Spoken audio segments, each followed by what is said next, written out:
Alors, étant donné que j'ai longuement réfléchi... Oh, j'ai oublié celui-là. Sacha Ben Sophie, c'est possible? Il a pris un coup de couteau la nuit dernière. Donc on demande qu'Hachem lui envoie une réfoua chez les mains, qu'il n'y ait pas de suite Rav Shalom négative pour cet événement majeur. Alors, vous savez que c'est marqué dans la Gemara dans Brachot. C'est marqué Gdola Dea Shenitna Bet Shne Otiot.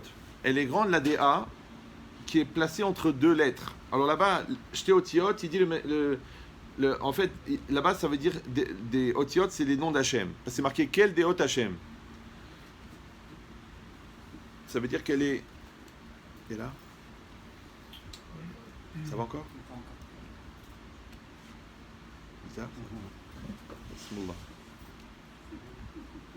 C'est le direct. Hein. Même de la housse, il n'a pas ce genre de problème. Alors, donc qu'est-ce qui est marqué ici? Et d'un autre côté, c'est marqué aussi. Donc il faudra expliquer qu'est-ce que c'est la DA et pourquoi elle est placée entre deux noms d'Hachem. Quel Deot Hachem? Pourquoi la DA elle est tellement grande qu'on la place entre deux noms de Dieu? D'un autre côté, c'est marqué aussi que Mi Shieshbo Dea, Keilu Nivne Bet Hamikdash Meyamav. Celui qui est là, la DA, c'est comme si le Bet Hamikdash avait été construit de son vivant. Maintenant, c'est intéressant de réfléchir à cette notion-là, dans cette période, parce que dans la période entre le 17 Tammuz et Tisha B'Av, et aussi une notion importante qu'on sait que Tisha B'Av, c'est un jour de deuil, un jour de tristesse. Mais d'un autre côté, la Gemara, elle dit qu'un jour, il va être Nefach les Simcha, il va devenir un jour de fête, un jour de joie. Donc d'un côté, on commémore un événement majeur qui s'appelle la perte du Beth Amikdash. De notre côté, on sait que Bezrat Hashem, on va faire quelque chose qui est quelque chose de joyeux. Donc cette ambiguïté-là, ce paradoxe, de comprendre par rapport au Beth Amikdash et par rapport à ce texte qu'on vient de citer de la Gemara. Alors pour comprendre ça, quand c'est marqué que de là, Dea, chez Nitna ben Otiot, oui, le nom d'Hachem, on a déjà expliqué plusieurs centaines de fois que le nom d'Hachem dans la Torah, il explique le Rafrim Friedlander que ce sont des panim d'Akadosh Baruch Hu. Ce sont des facettes.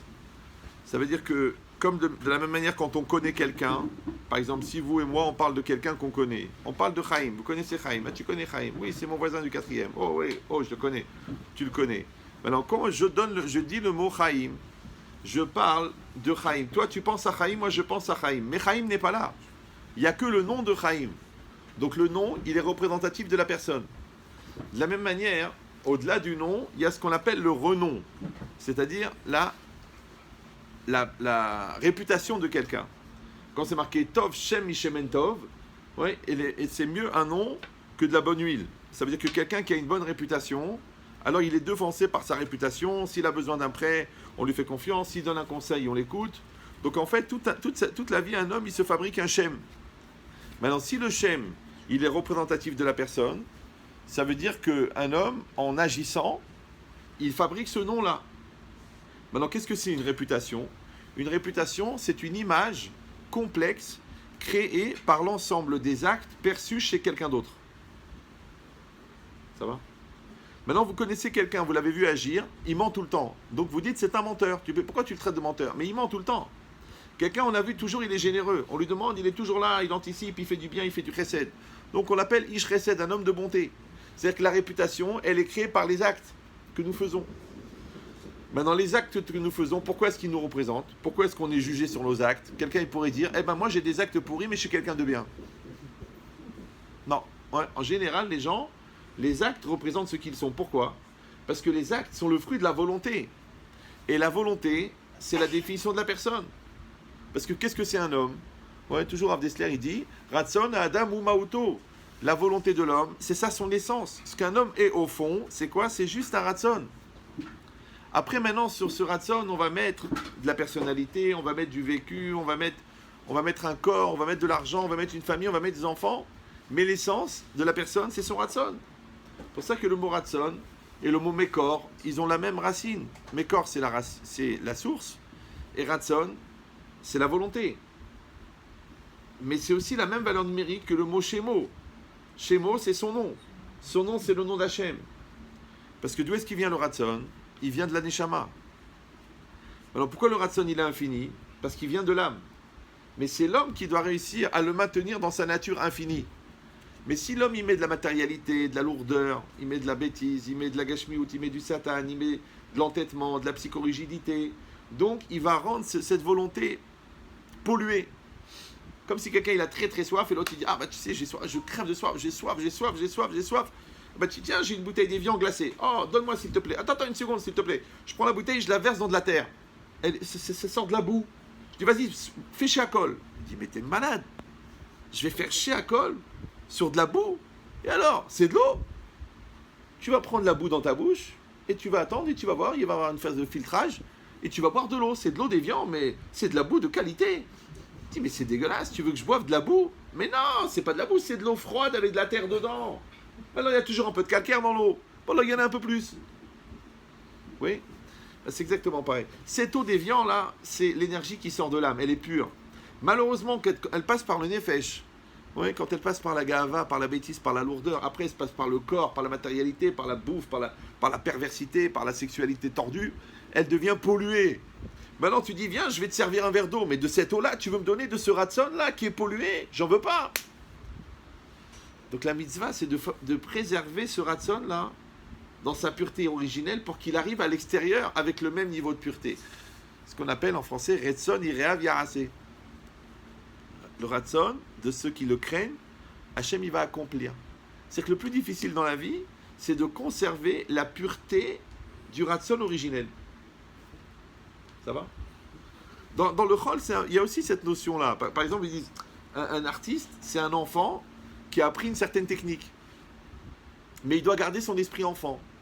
Dans le business, on l'appelle un visionnaire. Pourquoi quelqu'un, il va voir loin, il va voir... Ouais. Par exemple, comment il s'appelait ce Steve là, qui avait bien fait son job? Ah bah Steve Jobs, ouais. Il dit, mais comment vous avez trouvé tellement de chidushim, tellement de renouveau, tellement... Il a dit, parce que tous les jours, je regardais le téléphone comme si je l'avais jamais vu. Ouais, et je trouvais un nouveau chidouche. Je dis, tiens, il peut faire des glaçons, il peut faire des photos, il peut faire des... Mais ça, c'est une notion de la Torah, parce que Ve'ayu adevarim ha'ele asher anochi mitzavecha hayom. Toi, tu devrais être capable de regarder la Torah tous les jours comme le premier jour. J'avais un ami à moi, il étudiait à l'Yeshiva de Mir. Et il arrivait là-bas, il rentrait à une chavruta. Le gars, c'était un gars de 50 ans. Il avait fait déjà le marzor de Mir au moins 4 ou 5 fois. Le marzor de Mir, c'est un daf par jour. Le chasse tous les ans. Mais le DAF avec tous les mefarshim. Ouais. Donc celui-là, il avait fait 5 fois. Donc ça fait 35 ans qu'il le fait. Donc quand il ouvrait une page de Gemara, il avait tous les mefarshim qui lui sautaient à la figure. Alors il lui dit, mais comment tu fais pour à nouveau étudier? Tu dois être fatigué de... C'est comme si tu as regardé un film 74 fois, tu vas le regarder. Mais là, le DAF, le gars, il le connaît par cœur. Alors il a dit, je me mets dans une situation mentale de regarder le DAF comme si je l'avais jamais vu. Et je trouve des chidushim. C'est marqué, Im Shamoa Tishmar. Ouais, si tu l'as étudié, tu l'étudieras encore. Donc maintenant, est-ce que toi, tu es capable de regarder ta Gemara comme la première fois? Est-ce que tu es capable de regarder ton conjoint comme le premier jour? Tu dis, le Rav Cellulite est passé par là, et... D'accord? Non. Est-ce que tu es capable de regarder Israël comme le premier jour? L'émerveillement, la beauté, l'émotion. Tu dis, ça y est, j'habite à Ashkelon. Ouais. Donc ça veut dire que le plus difficile, c'est de garder la pureté originelle. La candeur, la pureté, la pudeur, la finesse. Parce que malheureusement, Adam Mitgashem, un homme il devient de plus en plus matériel. On dit sauf à es leit kashot.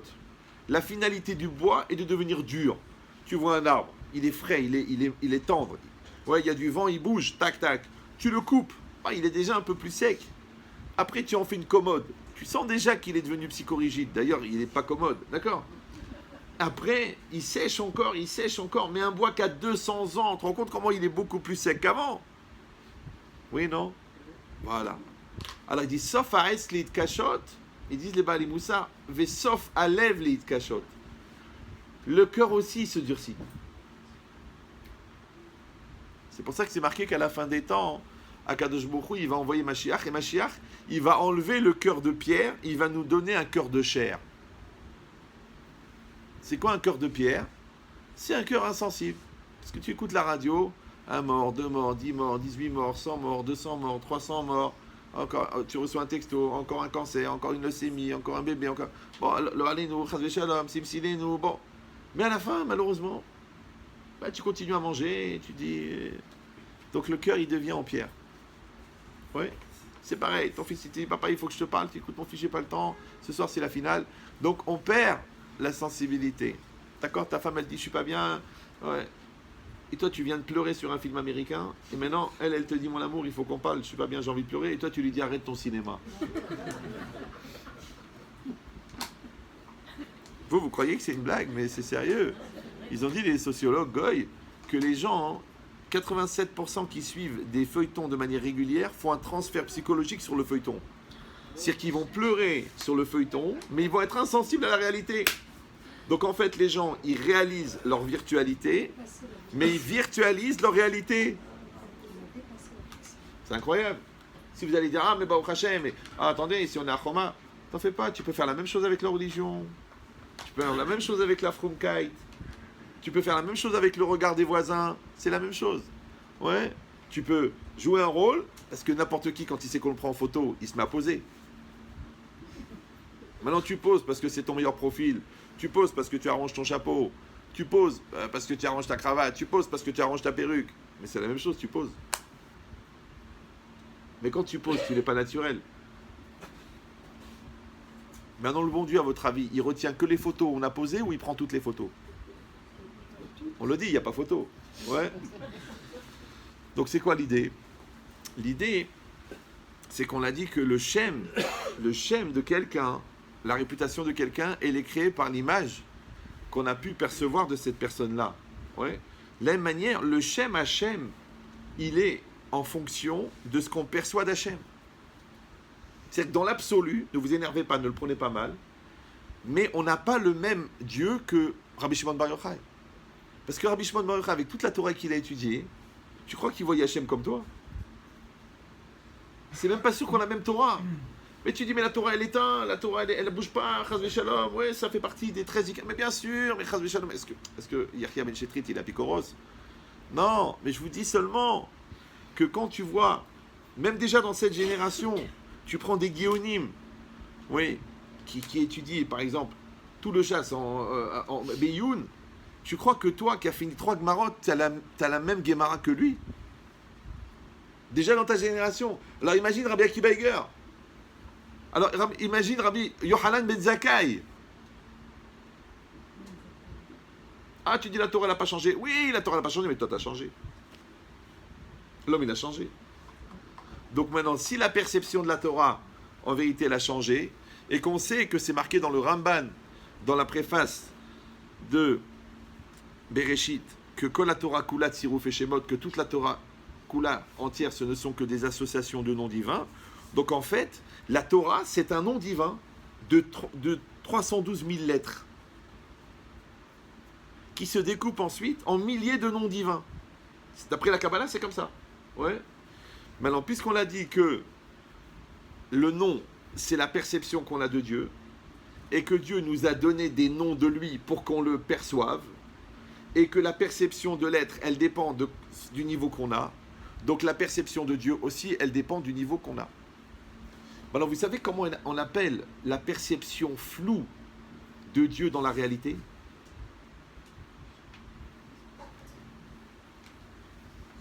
Galut HaShechina. C'est ça la galoute. Les gens ils croient que la galoute, c'est parce que tu habites à Achlal Khalé, à Vancouver, et la Géoula, parce que tu habites en... Non. La galoute à Shechina, il explique, Rav Dessler, que l'absence de la présence divine, l'exil de la présence divine, c'est quand la personne, elle n'a pas une perception claire d'Hachem. Et le contraire, le dévoilement de la présence divine, c'est quand quelqu'un il a une perception claire d'Hachem. Maintenant, si tu es à Yerushalayim et tu as des doutes sur la croyance, tu es en galoute. Mais si tu es à Melbourne et tu es sûr de ta Emouna 100%, tu es à Yerushalayim. Oh papa, qu'est-ce qu'on va faire avec toute la sournoute? C'est pas grave, n'ayez pas peur. Au contraire, le mieux c'est d'avoir conscience de la présence de Dieu et en Israël, c'est sûr. Ouais. Mais des fois on peut tomber dans le piège de dire grâce à Dieu je suis à Tel Aviv et déjà grâce à Dieu et Tel Aviv déjà c'est un peu ambigu. Mais j'exagère, c'est une ville sainte puisqu'il y a plus de 250 synagogues. D'accord? Et c'est quoi l'idée? Mais c'est quoi l'idée? Restez calme. C'est juste c'est un peu pour pimenter parce que nous mettons des condiments dans. Sinon c'est fade. Ouais. Donc c'est quoi l'idée? Vous avez compris maintenant que en fait la perception qu'on a d'Hachem dans cette réalité là s'appelle Gilou Yashechina. Alors on a dit la Gemara, parce que ne perdez pas le fil, puisque moi je ne sais pas où je vais, mais vous au moins essayez de suivre ce que je dis. C'est que on a dit que Gdola Dea Shenitna. Ouais, parce que Miché Yeshlo Bodea qui Ilou Nivna Bet Amikdash Beyamav, que celui qui a la Dea, c'est comme s'il a construit le Bet Amikdash de son vivant. Maintenant, un des avantages, un des millions d'avantages qu'il avait le Bet Amikdash, c'est que la Gemara elle raconte qu'il y avait 10 miracles par jour dans le Bet Amikdash. 10 miracles. 10 miracles qui n'étaient pas naturels. D'accord? La fumée des corbanotes, des ktorettes, elle montait toujours droite. Malgré tout le sang qu'il y avait, il n'y avait pas une seule mouche. Jamais une femme, elle a perdu un bébé alors qu'il devait y avoir des odeurs effroyables. Parce qu'imagine que tous les Béné Israël, ils font le Korban Pessah. Ça fait des milliers de moutons abattus. Il va y avoir une odeur. Mais tu rentres dans un abattoir, déjà, tu as envie de vomir. Mais là, c'est l'abattoir des abattoirs, ouais. Il y avait 10 miracles. Maintenant, ces 10 miracles-là, ils sont surnaturels. Donc, ils deviennent une preuve, entre guillemets, c'est compliqué à dire, ouais, mais une preuve objective de l'existence de Dieu. Normalement, la seule fois où il y a une perception objective de Dieu, c'est Matan Torah. Après, il y a eu la transmission de cette... Parce que nos arrière-grands-parents étaient là-bas, ils nous ont dit, écoute, Dieu il est venu, il a parlé. C'est la seule fois, depuis la création, où Dieu s'est adressé à un peuple.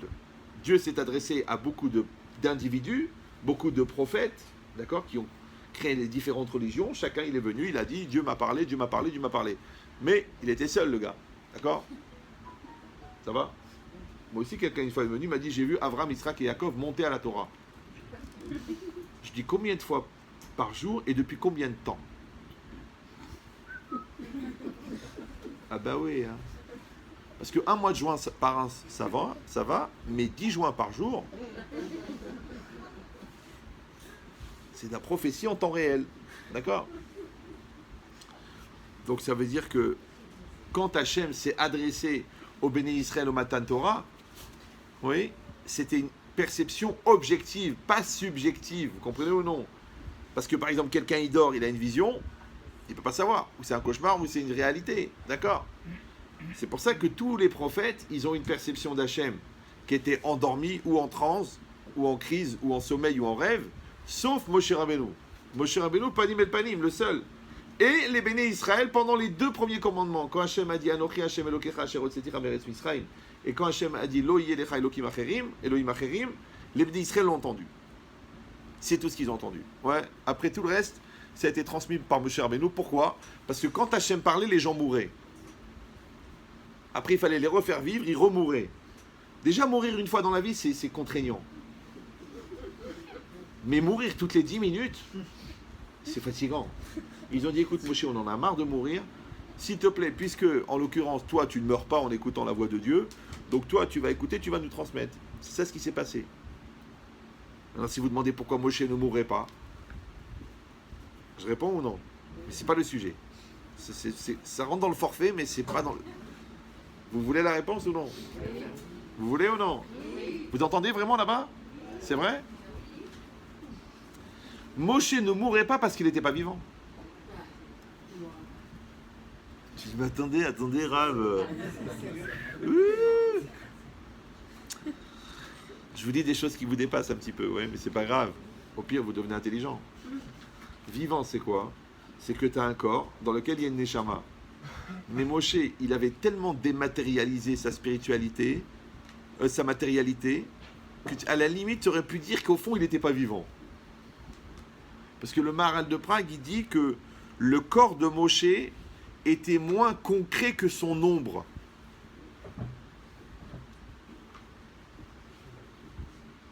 Alors je rappelle pour ceux qui utilisent leur cerveau de manière régulière, que l'ombre est ce qui apparaît quand on fait un écran devant la lumière. La lumière, d'après la science, c'est une espèce de pluie de photons. Le photon, c'est la seule matière qui n'a pas de masse. Donc quand vous avez des photons qui arrivent, ça fait de la lumière. Si vous mettez un écran devant cette pluie de photons, derrière l'écran, il y a ce qu'on appelle l'ombre, qui s'appelle en français l'absence de lumière. Maintenant, si déjà le photon n'a pas de masse, donc l'absence de photon, elle a encore moins de masse. Vous me suivez ou non? Parce qu'en général, l'absence de quelque chose, c'est déjà pas beaucoup, mais l'absence de rien, c'est encore moins. Parce que là, je vois que vous faites semblant de suivre, mais vous êtes fatigué. Là, je me retiens, je parle doucement, je sens que tout le monde est fatigué. Ça va ou non? Vous avez compris ou non? Puisque le photon n'a pas de masse en physique, donc l'absence de photon, c'est ce qu'on appelle en français moins que rien. Non, je ne parle pas de votre mari. D'accord? Moi, je rigole. D'accord? C'est beaucoup plus grave. Mais c'est ça l'idée. C'est qu'il y a les photons qui arrivent et on met un écran. Derrière, il y a l'ombre. Si vous allez dire, mais qu'est-ce qu'on a besoin de la physique puisque grâce à Dieu on a la Torah? Mais le Zohar, il dit que Kol Haolam Mashalim, le monde entier, n'est que le croquis physique de la spiritualité. C'est-à-dire qu'Hachem a créé le monde physique pour qu'on ait le schéma du monde spirituel. Donc c'est l'inverse en vérité. C'est grâce à la matérialité qu'on comprend la spiritualité. C'est comme si toi je te donne un concept, mais tu n'arrives pas à le comprendre, parce que la partie sept, tu accèdes, mais la partie, tu n'y arrives pas. Donc je te fais un schéma. Quand je te fais un schéma, tu n'as pas compris le dessin. On dit en français, je ne vais pas te faire un dessin. Mais quand je te fais un dessin, ce n'est pas le dessin que tu comprends, c'est le concept. Vous me suivez ou? D'accord. Eh bien, la réalité physique, c'est le schéma du concept spirituel. Kol Haolam Mashalim. Je ne sais pas si vous comprenez. C'est que tous les phénomènes physiques, tu dois les regarder en spiritualité. C'est d'ailleurs pour ça que ce qu'au Moyen-Âge, on appelait l'alchimie, en vérité, c'était la Kabbalah appliquée par les Chachamim, et eux, en jouant avec les schémotes de Dieu, ils créent une réalité différente. Maintenant, chez les Goïms, ça s'appelle l'alchimie, qui est devenue la chimie, et chez les Juifs, ça s'appelle Kabbalah Maasit. Mais qu'est-ce qu'ils faisaient en vérité? Ils prenaient de la terre, ils écrivaient des noms divins, et comme le nom divin, il est l'essence de la matière, puisque Dieu a créé le monde à partir de la Torah, et que la Torah, elle n'est constituée que de noms divins, donc en jouant sur les noms divins, ils jouaient sur la définition de la matière. Maintenant, quand vous touchez à la définition de la matière, c'est-à-dire que vous déplacez la structure énergétique de la matière, donc vous changez la matière. Comme un médicament, c'est quoi? C'est un ensemble de molécules. Tu changes la molécule, tu changes le médicament. H2O, c'est de l'eau. D'accord? Mais H2C, TOMO, ce qu'on appelle un café, d'accord? Donc, en fait, en changeant la définition chimique, on change la réalité. Ça va toujours? Super. Donc, eux, comme ils avaient accès à la définition au niveau divin, donc ils transformaient la matière par le nom divin. Seulement, au lieu de faire des mélanges en espérant que ça va faire quelque chose, ce qu'on appelle la chimie, non, eux, ils touchaient à l'essence de la définition de la matière. Donc, en changeant la structure énergétique de la matière, ils changeaient la matière. Ce qu'ils appellent des miracles et que nous, on appelle la maîtrise de la matière au niveau de la Kabbalah. Ça va toujours? Super. Alors, le problème, c'est pourquoi j'ai parlé de ça. C'est un vrai problème. Ah oui. Donc, on a dit que Moshe Rabbeinu, son ombre, était plus concrète que son corps. Donc, son corps était moins concret que son ombre. Maintenant, quelqu'un dont le corps est moins concret que l'ombre, tu l'appelles vivant, toi? Donc, la force d'Hachem, quand elle s'est exprimée, automatiquement, les gens sont morts. Pourquoi? Parce que l'eau, ireni Adam vachai, un homme ne me verra pas et vivra. Mais comme Moshe, il est complètement annulé, c'est ça la vride batlout à 100%, c'est ça un Moshe Anav Mikol Adam, c'est pas qu'il était humble. Mais tu prends Moshe pour ton voisin ou quoi? Ouais. Il était pas Anav Mikol Adam, il était inexistant. Donc automatiquement, il pouvait survivre à la parole d'Hachem. Donc il a pu monter au Har Sinaï et voir les anges. Il a pu survivre aux attaques des anges. Il a pu rester 40 jours et 40 nuits sans manger, sans dormir. Toi tu dis, waouh, tu te rends compte, il n'a pas mangé, il n'a pas dormi. Mais il y en a qui le font tous les ans, 40 jours, ils ne mangent pas. Tout le monde est au courant, ouais. Donc ça prouve rien. Non, lui il n'a pas mangé parce qu'il n'avait pas besoin de manger. Parce qu'à ce qu'un ange il mange, il ne mange pas. Donc quand tu deviens comme un ange, tu ne manges pas. C'est pour ça que j'ai toujours dit qu'à Yom Kippour, les gens qui jeûnent ont faim. Je ne sais pas si j'ai besoin de prouver ça ou non. À Yom Kippour, les gens qui jeûnent ont faim. Mais à Yom Kippour, les gens qui prient n'ont pas faim.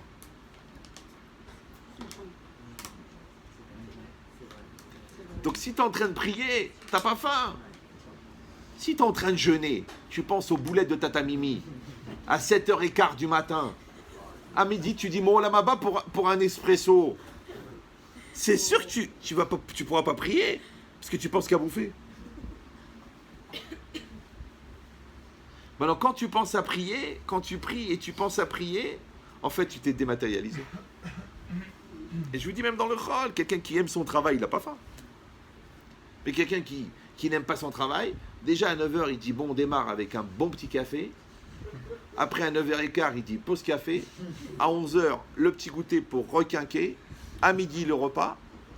À 13h, la sieste, parce que quand tu as mangé, c'est connu, l'effet hallucinogène du repas, tu dors 1 heure.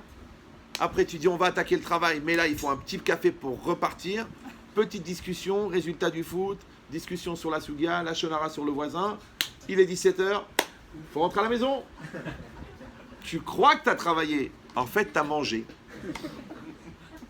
C'est comme des gens, tu crois qu'ils réfléchissent, en fait, ils digèrent.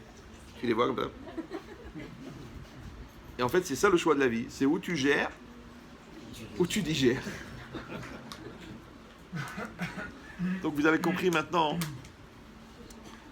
que le Beth Amikdash, il donnait cette capacité incroyable de voir les miracles. Maintenant, le miracle, il avait un avantage majeur, c'est qu'il enlevait le doute. Comment quelqu'un il peut se permettre de dire ah, j'ai pas envie de faire des mitzvot, ou c'est marqué dans la Torah, et ça me prend la tête, et puis regarde les religieux comment ils sont, regarde les pas religieux comment ils sont, regarde celui-là il fait du bien, il a du mal, et celui-là il fait du mal, il a du bien, celui-là il trompe sa femme comme un fou, il a une santé de fer, celui-là il fait des mitzvot toute la journée, il attrape une maladie. Alors, mais pourquoi on se permet de douter? Parce que justement on n'est pas dans le vadaï. Vous me suivez ou non? Maintenant, le Beth Amikdash, il donnait le vadaï. Tu ne pouvais pas douter. C'est comme quelqu'un que tu connais très très très bien. Par exemple, ton père. Normalement, ton père, tu le connais bien. On va prendre un a priori que c'est vraiment le tien. D'accord? Sans test. Bon, alors. Et tu es dans un train. Non, tu es à la maison et tu as 60 000 euros sur toi. 30 000, tu vas acheter une voiture. Une belle voiture. 150 000 euros, tu la payes 60 000. Fais une affaire, c'est une belle, c'est un coupé Austin Martin, ouais. Et tu dis à ton père, papa, j'ai 60 000 euros sur moi, je vais aux toilettes, ça te dérange pas? Tu vas aux toilettes. Tu reviens, tu vois ton père avec les 2 mains dans les poches. Est-ce que tu penses pendant une seconde que ton père, il est en train de te voler? Oui, non, on est entre nous. Bon, je sais, vous allez me dire, vous connaissez pas mon père. On va parler des cas normaux, d'accord? Par contre, si tu es dans le TGV, tu es dans le train, et puis tu vas aux toilettes.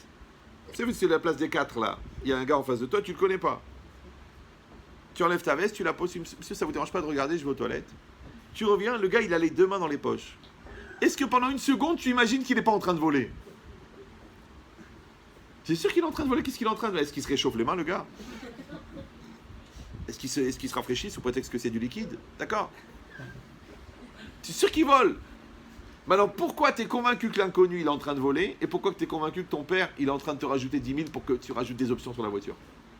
C'est normal, parce que mon père, j'ai un crédit de confiance qui a été repris ensuite par Darty, d'accord, ouais. Alors que là, tu n'as pas de crédit, tu le connais pas. Maintenant, pourquoi tu as un crédit de confiance sur ton père? Parce que ton père, ça fait 32 ans qu'il te fait du bien. Je sais ce que tu vas me dire. Ouais, mais il n'a pas fait que du bien. C'est normal, puisque tu es un enfant ingrat. Et l'enfant est ingrat, même quand il est maigre. C'est un phénomène bizarre, ça. C'est ingrat, il est maigre. C'est compliqué, ouais. Mais la logique, c'est quoi? C'est que normalement, si tu réfléchis, déjà, il t'a conçu déjà. C'est pas évident. Il n'était pas obligé. Il aurait pu se préserver de ta naissance en utilisant un préservatif. D'accord? Après, il a supporté les 9 mois de la grossesse avec ta mère qui râlait. Après, il a été à l'accouchement, il a prié, il en est tombé malade tellement il a stressé de l'accouchement, il a eu peur. Après, pendant 3 ans, tu criais toute la nuit parce que tu avais des problèmes de ventre. Après, tu avais des problèmes de reflux, tu l'as détruit au moins 60 costards avec tes vomis. Ouais. Après, il y avait la Hnouna qui collait. Tu dis, même Cyril, il n'a pas vécu ça. D'accord? Ça va? J'ai besoin de savoir si vous suivez. Si vous rigolez pas, c'est que vous ne suivez pas. D'accord? Ou alors c'est que la bague est très lourde, mais bon. Comment ça doit être ça? Ah oui, il y a de ça, c'est normal. Il y a de ça. D'accord? Mais c'est quoi l'idée? Non, c'est l'intérêt d'être connu, c'est qu'on peut faire des blagues lourdes. Alors que quelqu'un qui n'est pas connu, quand il fait une blague lourde, il se fait jeter tout de suite. Bon. Il y a ça et la longueur de la barbe. D'accord. Mais c'est quoi l'idée? L'idée, c'est que quand tu vois tout ce que ton père, il t'a fait, même s'il y a eu quelques petites erreurs, même quelques petites... Mais tu peux pas dire du mal. Tu peux pas ne pas avoir confiance. Pourquoi? Parce que ton père, avec le bien qu'il t'a fait, il a acquis chez toi un crédit de confiance. Donc quand il va y avoir une ambiguïté, ouais, un truc bizarre, genre il va se faire un coup de gueule ou il va arriver en retard, tu vas dire, écoute, c'est mon père. Mais c'est quoi mon père? Mon père, c'est tout le crédit de confiance cumulé. Ça va? Alors moi je pose une question. Ok, ton père, il s'occupe de toi depuis 22 ans, tu as un crédit de confiance. Hachem, il s'occupe de toi à peu près depuis autant de temps. Tu n'as pas de crédit de confiance. Dès qu'il t'arrive une crasse, ouais, pourquoi c'est comme ça? Ouais, le bus il est en retard. Ouais, la banque a refusé le prêt. Ouais, la fille elle trouve pas un chidour. Ouais, ma femme elle a grossi. Oh, mais c'est pas de ta faute. Ouais. Alors, pourquoi on n'a pas le crédit? Pourquoi on n'a pas de crédit? Vous suivez ou non? On est tout le temps en train de râler. Ouais, pourquoi c'est comme ça? Pourquoi c'est pas ma belle-mère, ma femme, ma soeur, mes amis? Pourquoi on n'a pas de crédit? Pourquoi de voir positivement c'est tellement difficile alors que normalement tu es déjà en vie, le bon Dieu t'a donné la vie, t'a donné la santé, tu es en famille, t'as des enfants, tu es en Israël, tu as une parnassa. Mais qu'est-ce que tu veux? Tu dis oui, mais il y a beaucoup de choses, je suis pas content, c'est pas normal, c'est pas ce que j'attendais, c'est pas ce que je voulais, c'est pas ce que je crois. Mais arrête de râler. Sache que c'est vrai que Dieu ne t'a pas donné plus, mais il peut te donner moins. Il y a des gens, ils ont dit à leur fils de 26 ans, tiens, va acheter un litre de jus de raisin, et le gars, il est parvenu, il est mort. Il s'est fait écraser. Ça existe. Tu dis, shalom, mais ça existe. L'autre, 17 ans, il a été faire un football, là-bas à Sarcelles, rupture d'anévrisme. Il est mort. Là, il y a un jeune de 25 ans, il s'est fait écraser par un chauffard, en plein Paris. Tac, le mec qui était bourré, tac, il a éclaté. Mais les parents, ils sont tranquilles. Ils sont tranquilles chez eux, la police les appelle, monsieur, on doit vous dire que ça existe. Oui, non, ça existe. Ok, chas shalom, al tiftar pela satan. Moi aussi, je les connais, les phrases fétichistes. Ouais. Mais c'est la réalité. Cette réalité-là, là, ouais, elle rentre dans ta vision d'Hachem ou non?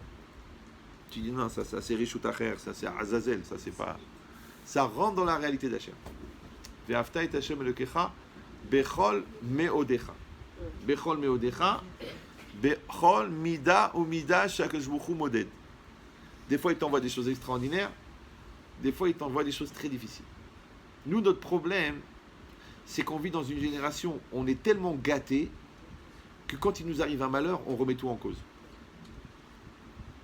Je ne sais pas si vous aviez lu à l'époque les tribulations du baron de Rochem. Vous vous rappelez ces livres-là? Il racontait les histoires, en fait, de toutes les persécutions qu'ils avaient les Juifs au Moyen-Âge. Et après en Allemagne, et après. Mais les gars, tous les 3 mois, ils avaient un pogrom. Ils brûlaient tout, ils violaient les filles, ils égorgeaient les femmes, ils tuaient les enfants. Tu crois que le lendemain, le gars, il mettait pas les téphilines? Il mettait les téphilines. Aujourd'hui, le gars, il rate son bac, il rate son permis, il croit plus en Dieu. Où il était, Dieu, le jour du bac? Pourquoi il m'a envoyé un antisémite comme examinateur? Et mon fils, regarde, l'autre, il a subi un pogrom. Et le lendemain, il était à Shacharit, au Netz. Oui. Toi, tu manges plus cachère parce que tu as perdu ton père. Toi, tu fais plus Shabbat parce que tu as perdu un enfant. Mais avant, les gens... Moi ma mère, toujours... elle me dit, mais tu sais que mon père, Zichron Libracha, ma grand-mère, elle a perdu 6 enfants avant de l'avoir. Et c'était normal. Celui-là, il est né trop tôt. Celui-là, c'était la chaleur. Celui-là, le lait de la maman, il a tourné. Celui-là, c'était la inara de la voisine, qu'elle n'a pas d'enfant, elle l'a regardé et le bébé, il est mort. Ils vivaient comme ça. Ils vivaient comme ça. Tu crois qu'après 6 enfants, ils ont enlevé le foulard? Après la perte de 6 enfants? Tu crois qu'ils ont arrêté de manger cachère? Non. Non. C'est bizarre, non? Alors je vous dis pourquoi. Parce que, au Hachem, on est tellement gâtés, ouais, que par contraste, dès qu'il y a une crasse qui arrive, on fait la tête. Alors qu'eux, ils prenaient tellement la tréha. Parce que les gars, ils travaillaient 20 heures par jour, ils gagnaient 200 francs.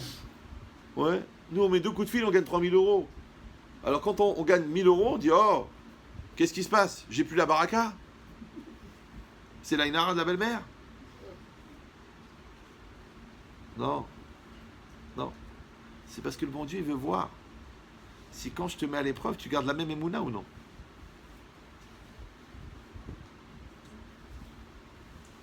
J'ai dit, ah, vous savez, un métier triste, c'est pas évident. En ce moment, je me sens pas bien, et je descends, et je suis pas sûr. Et la cache-route, et le Shabbat. Fais comme tu veux. Mais je vous dis la vérité. Avec Dieu, c'est pas évident. Mais sans Dieu, il vaut mieux habiter un étage élevé. Peut-être.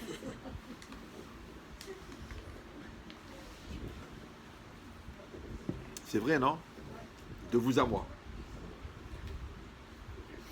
Et ça veut dire quoi? Ça veut dire que le Beth Amikdash, il donnait le Vadaï. Comme toi, tu es sûr de ton père, tu es sûr de l'amour de ton père, tu es sûr de l'honnêteté de ton père, tu es sûr de la confiance de ton père. On doit être comme ça avec Hachem. Le Beth Amikdash, il faisait ça. Qu'on était sûr. Donc tu sais qu'est-ce qu'on gagnait avec ça? Encore une fois, tout ce qu'on se permet comme dérive et comme niveau de religiosité, ça vient à cause de ça, à cause du Safek. Chacun à son niveau. Celui-là, il est très religieux, il dit oh, c'est pas évident. Celui-là, il n'est pas du religieux, il dit bah, de toute façon, est-ce que Dieu existe? J'ai pas de preuves. Bah, combien ils viennent me voir? Écoutez, je suis athée. Je dis vous n'êtes pas athée, vous êtes ignorant. Parce que même l'alphabet, vous ne l'avez pas fini. C'est arrêté au T. Moi, les gars, ils viennent me dire ah, mais j'ai une question sur la Torah. Moi, ben, moi, je suis très chnine, hein, je suis gentil, je suis ouvert d'esprit, on peut parler sans kippa, j'ai pas de problème si c'est pas de la Torah. Ouais. Je lui dis, mais excusez-moi, vous avez une question sur la Torah, mais combien d'années d'Yeshiva avez-vous fait? Mais qui me dit 0. Je dis, mais puisque vous avez fait 0 année d'Yeshiva, faites cette mitzvah accessible à n'importe quel niveau. Fermez-la. Alors ils se vexent, les gens. Ouais, pourquoi vous me dites ça? Alors qu'on n'a pas le droit à la parole? Mais bien sûr, tu as le droit à la parole, tu as même le droit de rôter si tu veux. Qui est une forme d'expression, puisque finalement on sait ce que tu as mangé à midi. D'accord? Je dis, mais est-ce que moi je vais parler de la chirurgie plastique? Est-ce que moi je parle de l'énergie atomique? Je parle de ce que j'ai étudié. Toi, tu as des questions sur des choses que tu n'as pas étudiées. Donc, quand quelqu'un il a des questions sur une chose qu'il n'a pas étudiée, il doit bien réfléchir. Et là, je vous demande vraiment de vous poser la question au niveau personnel. Ouais. Est-ce que c'est une raison ou est-ce que c'est un prétexte?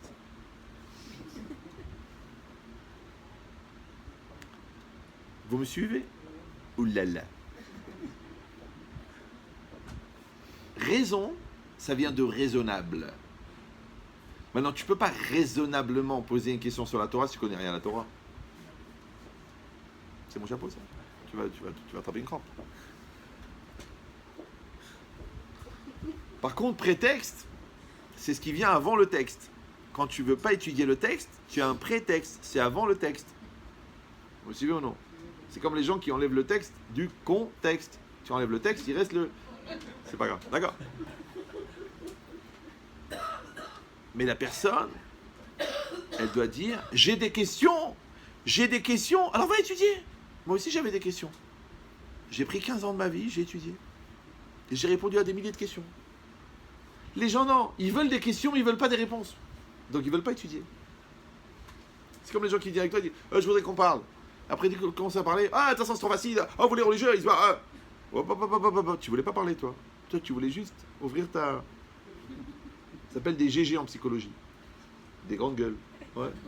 Mais ils veulent pas parler. Ils veulent t'imposer. Si cette logique, c'est pareil. Toi, tu es devant Hachem. Ouais. Tu sais qu'Hachem, il a donné la Torah. Mais non, la Torah, elle n'est pas exactement représentée comme tu voudrais qu'elle soit représentée. Ouais, toi, tu voudrais voir Rav Shach, tu voudrais voir Baba Saleh, tu voudrais voir Rav Kook, chacun comme il veut voir. Mais si tu étais seul sur une île déserte avec un Sefer Torah, et que le bon Dieu, il te dirait « Mais les téphilines, Marlouf. » Tu vas dire « Je ne les mets pas parce que j'ai vu des religieux qui ne sont pas sérieux. Je ne les mets pas parce que j'ai vu des femmes avec la perruque qui font du lachonara. » Tu es seul sur une île déserte avec un Sefer Torah. Le bon Dieu te dit « Mais les téphilines. » Qu'est-ce que tu vas nous trouver comme prétexte? Eh bien, toute la vie, c'est pareil. Ouais. Ta femme, elle te dit, je t'en prie, j'ai laissé les sacs dans la voiture. Maintenant, elle a fait déjà le chameau depuis les rayons jusqu'à la voiture. Elle a traversé tout le parking du supermarché avec les 74 kilos de sacs que vraiment, elle s'est demandé, il va me pousser une bosse. Si je continue à faire le chameau, il va me pousser une bosse. Maintenant, la voiture, elle est là en bas, devant l'ascenseur. Tu dis, mon amour, tu vas en bas, tu prends les sacs, tu les mets dans l'ascenseur. Est-ce que je suis ton chien? Jamais mon père, il a porté un sac. Ok, mais ta mère, elle s'est pendue. Bon, mais ça n'a rien à voir. Donc, quand tu vas prendre les sacs, tu vas avoir l'occasion de rendre un petit peu le bien que tu as reçu. Vous me suivez ou non? Vu qu'elle a accouché 5 fois, tu peux prendre les sacs pendant 5-6 ans. Sinon, tu n'as qu'à accoucher tout seul. Essaye une fois. On va t'organiser physiquement, génétiquement, on va te faire une opération, on va dire, tiens, cette année, c'est toi qui accouches. Mais déjà, accoucher un cadeau, tu n'arrives pas, tu vas accoucher un bébé. D'accord? Non, j'exagère, tout le monde sait que c'est beaucoup plus grave. Mais c'est quoi l'idée? Est-ce que la Wi-Fi, elle s'est coupée chez vous? Vous l'avez, là? Parce que là, il s'est arrêté depuis tout à l'heure. Moi, j'ai en 4G, là, ça marche. Mais tu vois quelque chose sur le Facebook? Il y est? Là, il y a même. Fais voir la tronche. C'est sûr que c'est en direct? Ah, c'est pas en direct, là. Ça se voit. Ça s'est décalé. D'accord.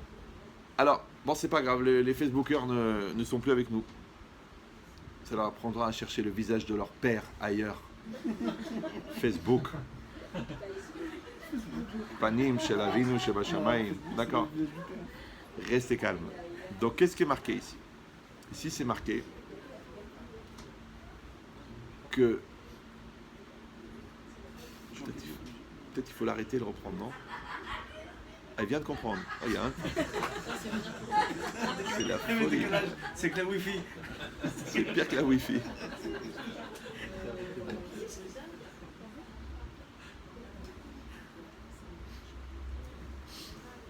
Alors, donc qu'est-ce qu'on est en train de dire maintenant? On est en train de dire que le Beth Amikdash, il donnait cette vadaout, il donnait cette force, cette clarté, cette force, cette puissance que, comme tu es sûr. Vous savez, quelqu'un le pire, une des choses les plus graves qui peut arriver à un couple, c'est quand quelqu'un il commence à avoir des doutes sur la fidélité de son conjoint.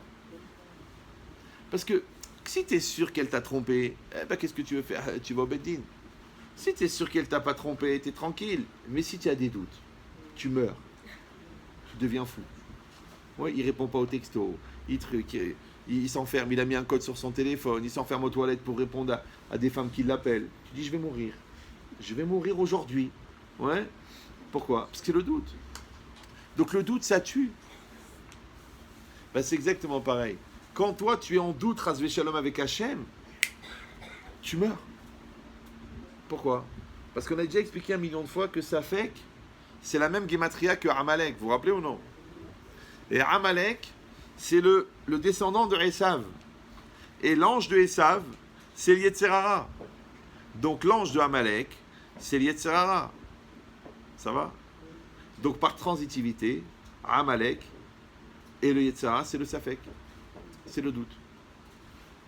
Donc le Yetzer Hara ne veut pas te faire fauter. Non, il veut te rentrer dans le doute. Toi, tu es bien avec Hachem. Tu fais une Avera. Ouais. Qu'est-ce qui va se passer? Avant l'Avera, eh ben, tu croyais que tu étais religieux. Mais quand tu fautes, d'un seul coup, tu commences à avoir des doutes sur ta religion. Maintenant, tu as deux solutions. Soit tu fais tes chouvas et tu dis, je me suis fait avoir par le Satan. Soit tu dis, qui a dit que c'est marqué comme ça dans la Torah? De toute façon, les religieux, ils exagèrent. C'est mis des rabananes. Mais c'est toi la banane. Quelle rabanane? Ça, on apprend de Caïn et Adam Arishon. Quand Adam Arishon a fauté, Hachem, il est venu le voir, il lui a dit, où est ton frère? Qu'est-ce qu'il a répondu? Non, pardon, excuse-moi. Quand Adam Arishon a fauté, il lui a demandé, où es-tu, Ayeka? Il a dit, bon, il a reconnu, il a fauté. Il a dit que c'était à cause de sa femme, mais il a reconnu qu'il avait fauté. Mais quand Hachem a dit à Caïn, où est-ce qu'il est ton frère? Il a dit, est-ce que je suis le gardien de mon frère? Ça, c'est les deux attitudes que tu as devant la faute. Quelqu'un a pris conscience qu'il a fauté. Il a fauté. Maintenant, deux solutions. Soit il va dire, eh ben j'ai fauté, je vais faire teshuva. Ouais, ok, j'ai fait une grosse bêtise, j'ai fait une avéra, je vais faire teshuva. Ou alors, il va remettre en cause tout le système plutôt que de se remettre en cause lui-même. D'accord? Il va dire que la Torah elle exagère, que c'est inventé par les rabbins, de toute façon tout ça c'est du profit, il pense qu'à l'argent, de toute façon c'est pour les gens qui sont mal dans leur peau, qui sont angoissés de la vie, qui sont... Mais pourquoi tu inventes tout ça? Je comprends pas, tu avais une émouna pshuta, tu étais bien dans ta émouna. Parce que tu as fauté, tu remets en cause tout le système. C'est comme si tu fais une erreur de calcul, alors tu te plantes au bac, alors tu dis non, les maths sont faux. Non, c'est peut-être toi qui as fait une erreur de calcul. 6 x 7, 63. Bon, ben, je comprends pourquoi tu as raté ton bac. Ouais. Mais ça veut dire quoi? Ça veut dire que toi, des fois, au lieu de voir l'erreur chez toi, tu vois l'erreur dans le système. Donc cette logique, c'est quoi? C'est que le Yetzer Hara, il n'est pas intéressé à te faire fauter. Il est intéressé à te rentrer le doute. Et quand le doute, il rentre, ouais, parce que tu vois que par erreur, tu as allumé la lumière, Shabbat, et t'es pas mort, tu dis, bon, c'est pas si grave. Ouais, ton père, il t'a dit, si tu mens, bah, tu deviendras un grand menteur. Et en fait, tu es devenu avocat, donc tu vois que... Ouais. Je l'ai pas dit, je l'ai pas dit. D'accord. Donc ça veut dire quoi? Ça veut dire que si toi, tu n'arrives pas à rebondir sur ta culpabilité, c'est-à-dire que si tu ne te sers pas de ta culpabilité pour créer de la responsabilité, automatiquement, tu vas faire un transfert de culpabilité sur la vie, sur les autres, sur Hachem, sur la Torah. Donc qu'est-ce que tu vois? Qu'est-ce qu'il a fabriqué l'Yetzirah? Il a fabriqué du safek. Il a fabriqué du doute. C'est pour ça que l'Yetzirah t'empêche d'étudier la Torah. Parce que la Torah, elle enlève les doutes. Ce qu'on appelle l'antidoute. Mais quand toi, tu n'étudies pas la Torah, tu restes dans le doute. Pourquoi tu restes dans le doute? Parce que tu dis, ah, j'ai pas le courage, combien des milliers d'alachot, et combien des gmarot, et combien des midrashim, et combien du zohar. C'est trop dur, ouais, je préfère tranquillement.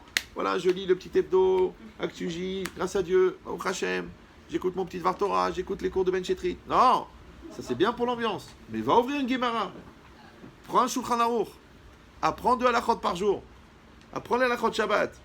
Ouais, t'es pas Yotse Talmud Torah en écoutant Ben Chetrit, hein.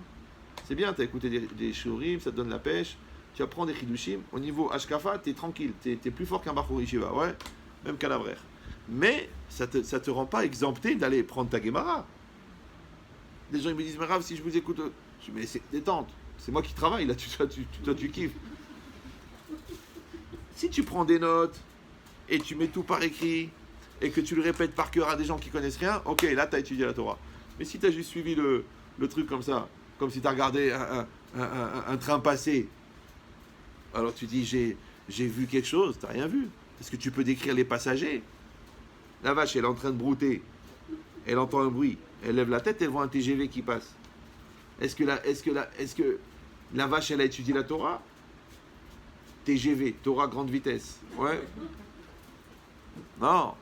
Il faut que tu ailles à l'école de la SNCF. Parce qu'avec la SNCF, c'est possible. D'accord? Il faut que tu t'assoies dans le train. Il faut que tu étudies chaque passage. Il faut que tu ouvres la Mishnah, que tu regardes les Mefarshim. Après, tu ouvres la Gemara. Après, tu regardes les Mefarshim. Après, tu fais les Tosfot avec le Marsha, avec le Maharam. Après, tu prends le Raphaïm. Après, tu prends Rabbi Akiva Eiger. Et là, quand tu sens que tu es fatigué, tu sens que tu as un petit peu étudié la Torah. Là. Ouais. Mais si tu es détendu devant un écran, avec l'ambiance, la sympathie, la thérapie, le cours, l'humour, la Torah, tout mâché, tout facilité, c'est pas le travail. Adam le Hamal Yulad. Ouais, l'homme a été créé pour faire des efforts. Pourquoi? Je vais dire pourquoi. Parce que la connaissance, tu vas l'avoir, mais tu ne vas pas changer.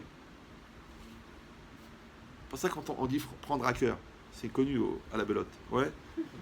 Tu prends à cœur, tu changes. Tu prends pas à cœur, tu peux écouter 10 ans, il ne se passe rien. Maintenant, si tu n'as pas pris à cœur, fais attention, parce que quand il va venir l'épreuve, quand il va venir la Vera, quand il va venir le Yetzer Hara, ne crois pas que c'est l'épreuve qui t'a fracassé. L'épreuve, elle a juste prouvé ton niveau de fragilité. C'est comme si vous avez un mur en inox devant vous, et vous ne savez pas s'il fait 1 mètre d'épaisseur, ou si c'est un papier aluminium tendu. Alors le papier aluminium tendu, c'est 1 micron d'épaisseur. Tu mets ton doigt, tu le traverses. Oh, c'est un papier d'aluminium. Tu te casses le doigt, c'est un mur en inox. Vous suivez ou... Maintenant c'est pareil, tu vois des couples, ils ont une épreuve, t'as là qu'ils explosent. Tu vois des gars, tu les vois solides, forts, une remise en cause, ils se mettent en colère, ils se mettent dans des états incroyables, ils deviennent hystériques. Toi, tu crois que l'épreuve était très forte. Non, c'est eux qui étaient fragiles.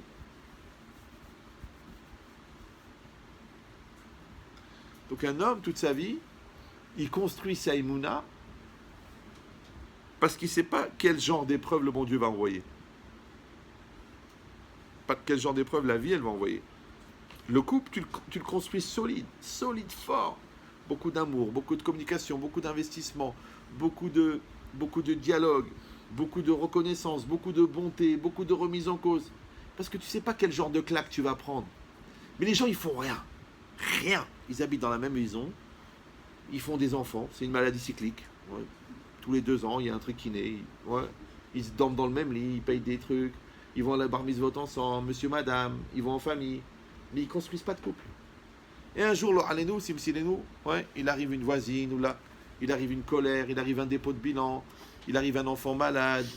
Et paf, le couple, il explose. Alors les gens, ils disent, vous savez, cette épreuve a détruit notre couple. Non. Il a juste prouvé que ton couple n'était pas construit.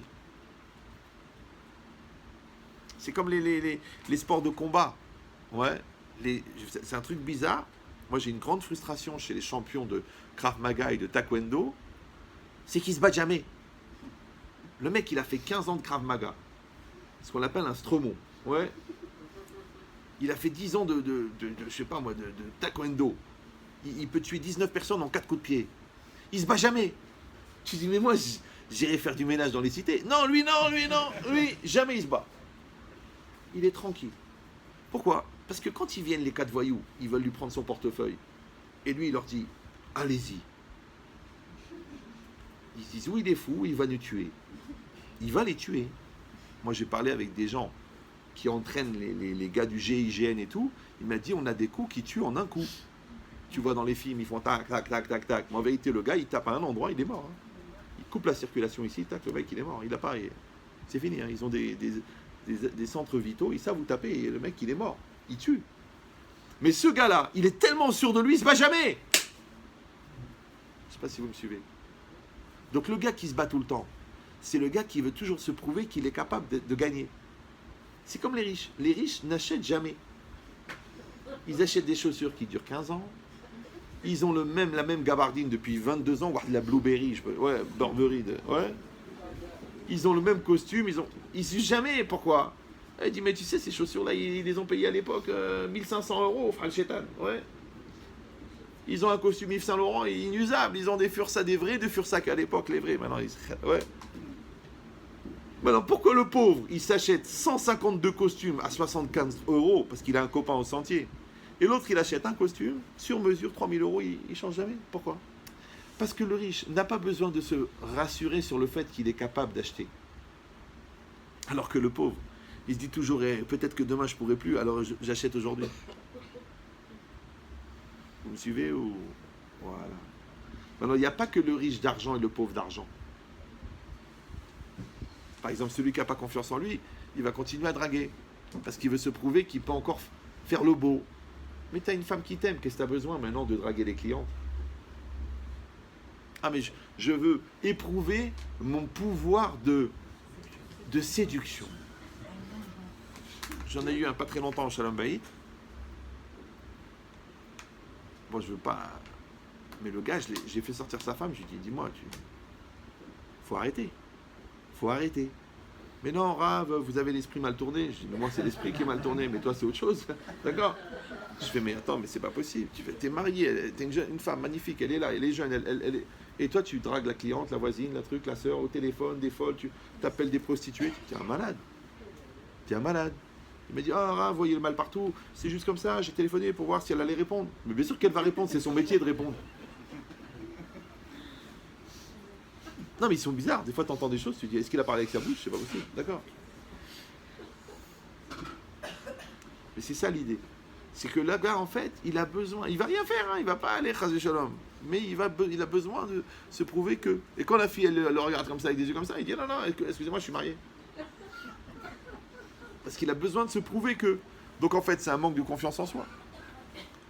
Le coléreux, c'est pareil. C'est ce que c'est la colère. La colère, c'est la dignité des nuls. Les gens qui sont nuls sont obligés d'être coléreux. Comme ça, ils croient qu'on ne va pas se rendre compte qu'ils sont nuls. Alors qu'en fait, c'est l'inverse. Plus quelqu'un crie, plus ça prouve qu'il a peur. Parce que les gens qui crient, c'est qu'ils ont peur. Maintenant, le problème, c'est que toi, tu subis la crise. Alors tu as peur de quelqu'un qui a peur. C'est connu, la terreur est humaine.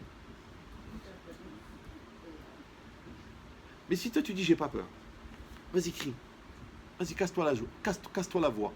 Vas-y, va concurrencer Patrick. Ouais.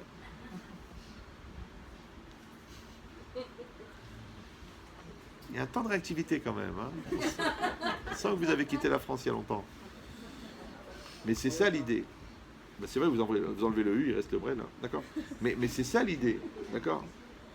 Que la personne, non mais quelqu'un qui a pu enseigner à tellement de milliers de jeunes la beauté du poker, quand même, c'est une louange. Grâce à lui, grâce à Dieu, il y a eu tellement de Bitul Torah en Israël. D'accord. Mais c'est quoi l'idée? L'idée, c'est que quand la personne, elle va se mettre dans la colère, ou la personne, elle va se mettre dans le mensonge, ou la personne, elle va se mettre dans l'orgueil, en vérité, qu'est-ce qu'elle fait? Elle se crée une carapace pour éviter de rentrer dans la réalité. Comme la personne qui va se mettre dans la victimisation, c'est moi le plus malheureux. Ou quelqu'un qui va dire, oh, c'est moi la plus moche, ou c'est moi le plus moche, ou c'est moi le plus bête. Mais en vérité, qu'est-ce qu'il fait? Il se met dans une situation de victimisation, dans l'espoir que l'autre lui dise, mais non, t'es pas si moche que ça, regarde, il y a des tortues, il y a des... D'accord? Mais non, dis-lui, mais oui, t'es moche à mourir. T'es une erreur de la nature, t'es un cake mal démoulé. C'est une expression. Vous imaginez la tronche du cake mal démoulé, d'accord? Il y a tout le fond qui est resté haut, d'accord? Mais c'est ça l'idée, ouais. D'ailleurs, on dit une tranche de cake, on dit. C'est vrai. Mais l'idée, c'est quoi? C'est qu'en fait, la personne, elle ne veut pas assumer sa beauté, d'accord? Donc, elle va t'obliger à lui dire, tu es beau. Ce qu'on appelle du chantage émotionnel. L'autre, il veut pas évoluer dans ses midotes, donc il va se cacher derrière sa colère. D'accord? Quelqu'un, il veut pas accepter qu'il est pauvre, alors il va faire le riche, il va dépenser, mais en vérité, il n'a pas les moyens. D'accord? Non, ça veut dire que chaque personne, elle accepte cette réalité. Pourquoi? En vérité, pourquoi? Parce qu'elle croit qu'en mélangeant les couleurs, elle atteint quelque chose. Et la nuit, tous les chats sont religieux.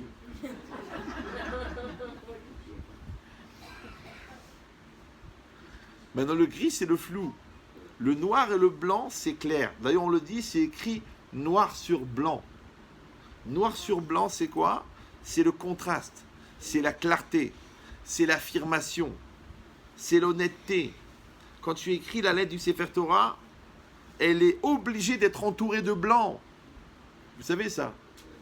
S'il n'y a pas de blanc autour du Sefer Torah, de la lettre, elle n'est pas cachère le Sefer Torah. S'il y a deux lettres qui se touchent, c'est pas cachère. Parce que le blanc fait partie de la lettre. Maintenant, chaque lettre, elle correspond à un Ben Israël. Le blanc, c'est le contexte dans lequel tu dois regarder la personne. Les gens qui l'entourent, ce sont les lettres qu'il y a dans le Sefer Torah. Le mot qui constitue, c'est sa famille. La phrase, c'est son milieu ambiant. Vous me suivez ou non? La paracha, c'est la génération dans laquelle il est né. Ah ben je dis pas que des bêtises quand même. Ouais. Donc c'est quoi l'idée? L'idée, vous avez compris maintenant, c'est que chaque personne, ouais, elle doit être claire. Clair, c'est noir sur blanc. Liet barour. Ouais. Pour ça, toujours les Sfarim, ils disent que à mitzvah, c'est à birour. Il faut être mévarer. Il faut éclairer les choses. Il faut enlever les doutes. Il faut enlever. Tu as un problème, définis la chose. Moi, les gens, ils m'appellent, ils me parlent pendant 1 heure. Voilà, j'écoute, moi, je sais, le gars, il a besoin de vomir. Ok. Quand il a fini de vomir, je lui dis, mais c'est quoi la question? Le mec, il me dit, je comprends pas, ça fait 1 heure que je vous parle. Je dis, non, pour l'instant, tu as vomi. Mais maintenant que tu as synthétisé tout ça, je veux entendre, c'est quoi ta question? C'est quoi ton problème? Des fois, les gens ils disent, non, j'avais juste besoin de vomir. Je dis, bah écoute, dans le rôle de la cuvette de WC, je me sens bien. Tu vas me dire, j'ai un problème avec ça, j'ai un problème avec elle, j'ai un problème avec lui, j'ai un problème avec l'argent, j'ai un problème avec la peur, j'ai un problème avec mon corps. Synthétise la chose. Barour. Parce que qu'est-ce qu'il fait l'Yetzer Hara? Il crée du flou. Ça s'appelle l'amalgame.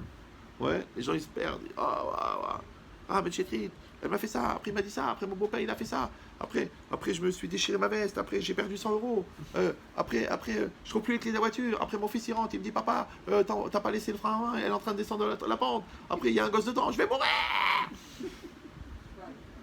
Alors je rappelle, pour les gens qui n'ont pas eu l'occasion de le tester, vous prenez une plaque en carton, vous prenez des tubes de gouache, ouais, vous mettez du jaune, du rouge, du bleu, du marron, du blanc, du vert, et vous mélangez, ça fait toujours du noir.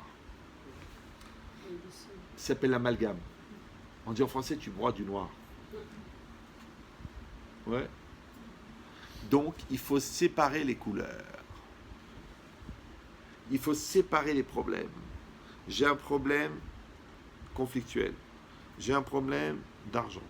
J'ai un problème de gestion du temps. J'ai un problème avec la religion. Sépare les couleurs. Pourquoi? Parce que quand tu sépares les couleurs, déjà tu peux voir les vrais problèmes et les faux problèmes. Vous savez que le Yetzer Hara a une capacité extraordinaire à fabriquer des faux problèmes. Vous le savez ou non? Non? N'oubliez jamais qu'avec une goutte de jaune d'œuf, on peut faire une mayonnaise d'1 mètre. Il suffit de beaucoup battre. Je ne fais aucune allusion à la Tunisie, je ne sais pas pourquoi vous intervenez, d'accord? Avec une savonnette, on peut remplir une salle de bain de mousse. Mais des fois, tu as tellement moussé autour du problème, tu ne sais même plus c'est quoi le problème. Il y a des gens, ça fait tellement longtemps qu'ils sont engueulés qu'ils ne se rappellent même plus pourquoi. Maintenant, par tradition, ils continuent à s'engueuler. Ça fait déjà 2 générations qu'ils ne vont plus au smahot de l'autre famille. Ils ne se rappellent même plus. Ils se rappellent même plus pourquoi ils sont. La vérité, je ne sais plus, je sais. Ouais. On appelle ça faire de la mousse. Oui. C'est exactement pareil. Le Yetzer Hara, il crée ça. Il crée le flou. Il crée la mousse. Il crée la tristesse. Il crée les conflits qui n'en finissent jamais. Vous savez qu'il y a 2 cousins américains qu'il ne faut jamais inviter. Vous le savez, cela ou non? Les 2 cousins, ils viennent, ils n'ont pas où dormir, tu leur dis dehors. Un, il s'appelle Paul, un, il s'appelle Mike. C'est les 2 cousins. Paul et Mike. C'est la polémique. Dès que vous sentez que la discussion avec votre mari, avec votre femme, avec votre belle-mère, avec votre fils, elle tourne à la polémique, tout de suite, il faut arrêter. Et chacun y sait, parce que les gens disent non, je me suis pas rendu compte, ça a été trop vite, le Yetzer Hara, il nous a... Arrête. Toi, il faut que tu écoutes les cours du Rav de qui je me fiche. Très très grand Rav. Le Rav de qui je me fiche, qui est à l'origine du gefilte fish, qui est un poisson que tu te demandes de qui je me fiche quand tu le manges. Pourtant, c'est un fish. Bon, ouais, d'accord. Mais c'est quoi l'idée? C'est que tu dois savoir quand toi-même tu te moques de toi. Mais si tu dis franchement, j'étais tellement pris dans la colère, j'étais pris dans les nerfs, j'étais pris dans... Non. Avant l'inconscience, il y a la conscience. Maintenant, à un moment, tu as lâché les rênes de la conscience. Tu as lâché les rênes de la colère. Tu as lâché les rênes de la réflexion. Tu as lâché les rênes de la responsabilité. Tu as lâché les rênes de la simcha. Et tu es rentré dans la victimisation, ou tu es rentré dans la colère, ou tu es rentré dans les nerfs. Mais tu es rentré. Maintenant, la force, c'est d'accuser l'autre de ce que je suis devenu. Par exemple, c'est une expression très connue. On dit en français, tu m'as mis en colère. Tu, c'est toi. Ma, M apostrophe, c'est moi. Ah, c'est le verbe. Ouais. Mis en colère. C'est toi, tu viens chez moi, tu me mets en colère. J'étais bien. Tu m'as mis en colère. Tu m'énerves. Jamais compris ce truc. Les gens disent, bah, écoutez, Rav Chétrit, moi, écoutez, je suis pas nerveux, mais il faut pas m'énerver. Parce que si je m'énerve, c'est pas pour rien. D'accord? Si je donne pas, c'est pas parce que je suis radin, c'est parce que je suis sobre. De quelle ville du Maroc? Non, c'est pas le problème. D'accord? Donc ça veut dire quoi? C'est-à-dire que la personne, au fond, elle est radin. ou radine, mais elle ne veut pas le reconnaître. Elle est hystérique, mais elle ne veut pas le reconnaître. Ouais. Donc qu'est-ce qu'elle va faire? Elle va accuser l'autre de ce qu'elle est devenue. Donc les gens ils vont dire, je suis triste parce qu'on me rend triste. Vous savez, ça m'attriste de le dire. Tu m'attristes. Mais Chas Shalom, comment tu m'attristes? Mais t'es devenu un film américain ou quoi? D'accord? Non, c'est que la personne, oui, elle-même, elle a accepté de rentrer dans la logique de la tristesse. Parce que c'est confortable. Et dans confort, il y a fort. Mais si tu dis, je ne veux pas rentrer dans la tristesse, je ne veux pas rentrer dans les nerfs, je ne veux pas. Toi, tu viens chez moi, tu m'énerves. Je dis, ok, vas-y, fais ce que tu as à faire. Ouais, tu vas. Ok, vas-y. Vas-y, parle. Bah, quoi? Tu me parles comme ça? Ouais. Tu me dis comme ça? Ouais. Tu me regardes? Ouais. Mais j'ai l'impression que tu cherchais une occasion, toi. Parce que pour démarrer au quart de tour, il faut être une Mercedes. Je rappelle qu'une personne, elle est faite en 4 couches. Il y a une couche qui s'appelle la peau, une couche qui s'appelle les muscles, les chairs, une couche qui s'appelle le squelette, et dans le squelette, il y a la moelle épinière, le centre nerveux. Donc quand tu dis tu m'énerves, c'est-à-dire que tu prends en charge mon système nerveux. Tu manipules mon système nerveux. On dit en français, tu me pousses à bout. Ouais. Mais je dis, mais la peau, c'est quoi? C'est le respect de soi, c'est la dignité. Les muscles, c'est les midotes. Le squelette, c'est la structure mentale. Tu as quand même 48 ans. Tu n'es pas un bébé. Ouais. Et le système nerveux, c'est le système nerveux, il est à l'intérieur. Tu peux m'expliquer comment un gars de l'extérieur, il peut rentrer dans mon système nerveux? Comment quelqu'un de l'extérieur, il peut toucher à mon capital de simcha, de joie? Comment de l'extérieur, quelqu'un il peut me sortir de ma sérénité, de ma menuchat nefesh, de l'extérieur, mais il y a 3 parois de protection. Il y a ma dignité, donc déjà tu as détruit ma dignité. Il y a mes midotes, donc mes midotes c'était un halom tov, c'était de la mousse de savon. Et il y a mon squelette, mais en vérité t'es un invertébré toi. T'as pas de squelette, t'as rien. Dès qu'on te pousse, tac, tu craques. C'est pas normal. Alors, je sais ce que vous allez me dire. Oui, mais vous le connaissez pas, il est spécial, elle est spéciale. Mais tu crois en Dieu ou non? Vous croyez en Dieu? Oui, non? Je ne sais pas, vous croyez en Dieu? Mais je vais être violent avec vous. Regardez, vous le voyez ou non? Je le montre à nos amis qui ne voient rien, puisque ils ont tous immigré en Côte d'Ivoire. Ça marche plus. Ouais. Regardez bien, c'est un stylo. Je m'excuse pour les gens à qui ça va faire de la peine. Le pen. Le pen, c'est le stylo.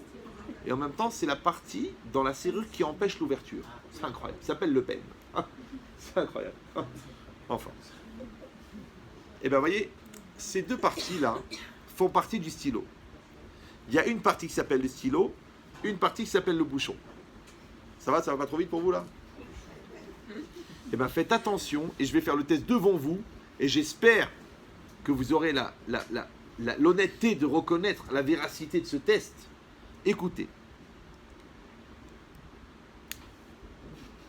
Vous avez entendu ou non?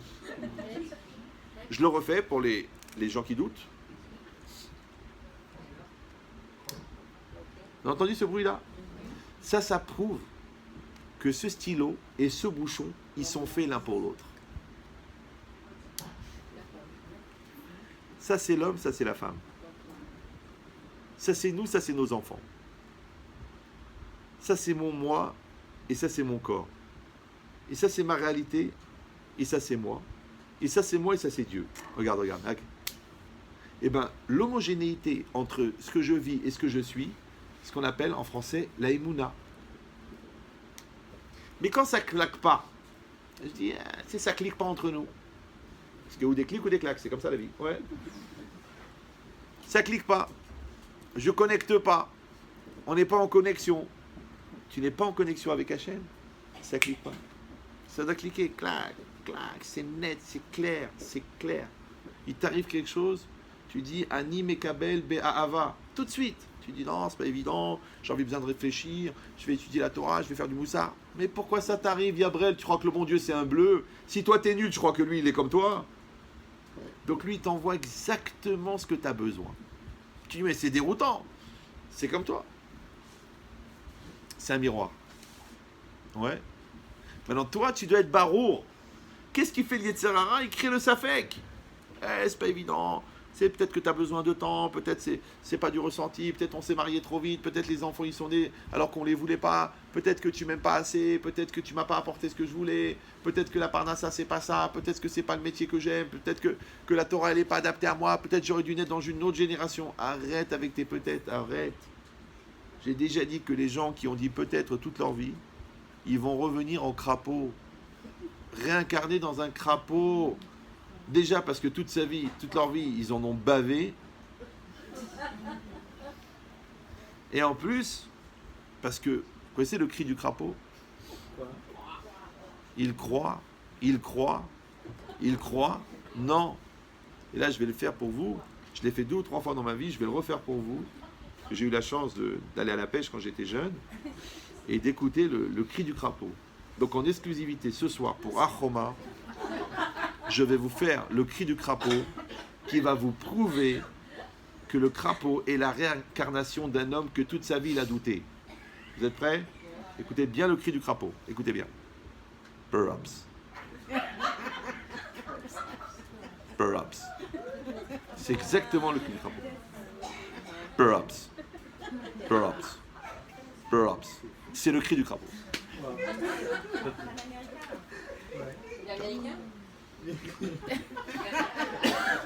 Ça fait 2 fois, madame. On se connaît pas. Faites attention, je suis armé. Je travaille les midotes. Non, je rigole. Mais ne me poussez pas. D'accord. Mais ça veut dire quoi? Il y a une seule vedette ici. Donc ça veut dire quoi? Ça veut dire quoi? Non, c'est rien, c'est rien. C'est pour mettre de l'ambiance. Attends, j'arrive pas à me rappeler. On a commencé à quelle heure?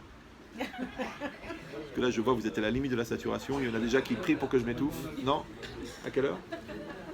À 9h. Donc là, vous êtes à 1h10, là. Vous êtes bien? À 1h12, en fait. Vous êtes à 1h12. On va essayer d'aller à 1h30. Comme ça, vous dites pas, il nous a étouffé. Ouais. Mais qu'est-ce qu'on est en train de dire? On est en train de dire que la mitzvah, c'est la clarté. Pour ça que Rocher, c'est le contraire de Or. Et Or, en hébreu, ça veut dire lumière, mais ça veut dire aussi clarification. Quand tu dis, tiens, vous m'avez éclairé par votre cours, son sourire a illuminé son visage, le gars c'est vraiment une lumière, ou le contraire, c'était pas vraiment une lumière, d'ailleurs il s'est éteint très tôt. Donc c'est quoi l'idée? L'idée, c'est que la lumière, c'est la clarté. Maintenant, dans le moussard, la lumière, c'est la vérité. Allume la lumière. Ouais. Pourquoi? Encore une fois, parce que la nuit, tous les chats sont gris, ça veut dire que tu aimes bien le flou, toi. Tu n'aimes pas ne pas clarifier les choses. Ils appellent ça la philosophie, la poésie, la perception plurielle, l'ouverture, l'acceptation. Non, non, non, non, non, non, non. C'est ton argent, c'est pas ton argent. Clair. C'est ta femme, c'est pas ta femme. Clair. T'es Shomer Shabbat ou t'es pas Shomer Shabbat. Oui, mais vous comprenez, ça fait de la peine, alors on débranche la plata. Donc t'es pas Shomer Shabbat. Si, je suis Shomer Shabbat, mais sauf pendant 1 seconde, je débranche la plata. Mais après, je suis Shomer Shabbat. Avant et après. Tisniout, oui, mais qu'en hiver. Donc il faut vite que tu te mettes en hibernation pendant l'été. Ou dans le coma. Comme ça, tu ne vas pas transgresser l'interdit de Sniout. Quand tu es tsanoua en hiver, en été. Quand tu es fidèle tout le temps à ta femme. Tu dis pas selon opportunité.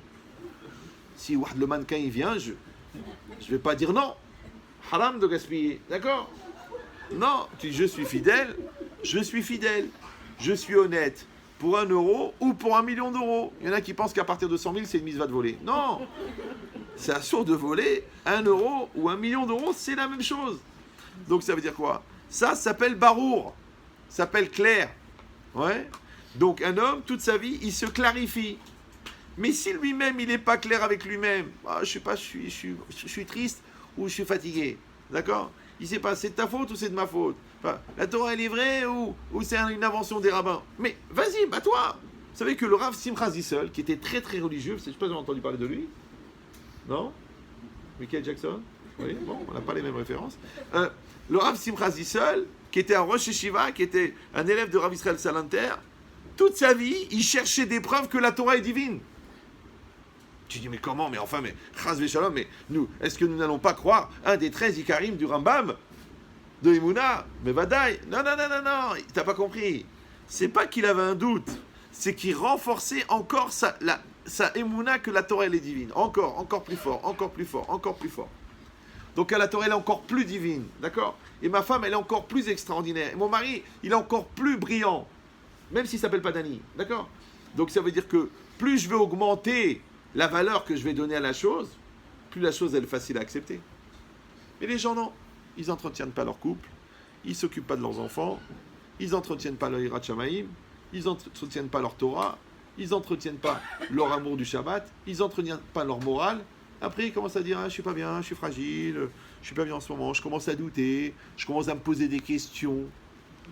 Mais JH2, ça veut dire jeune Ahmar au carré.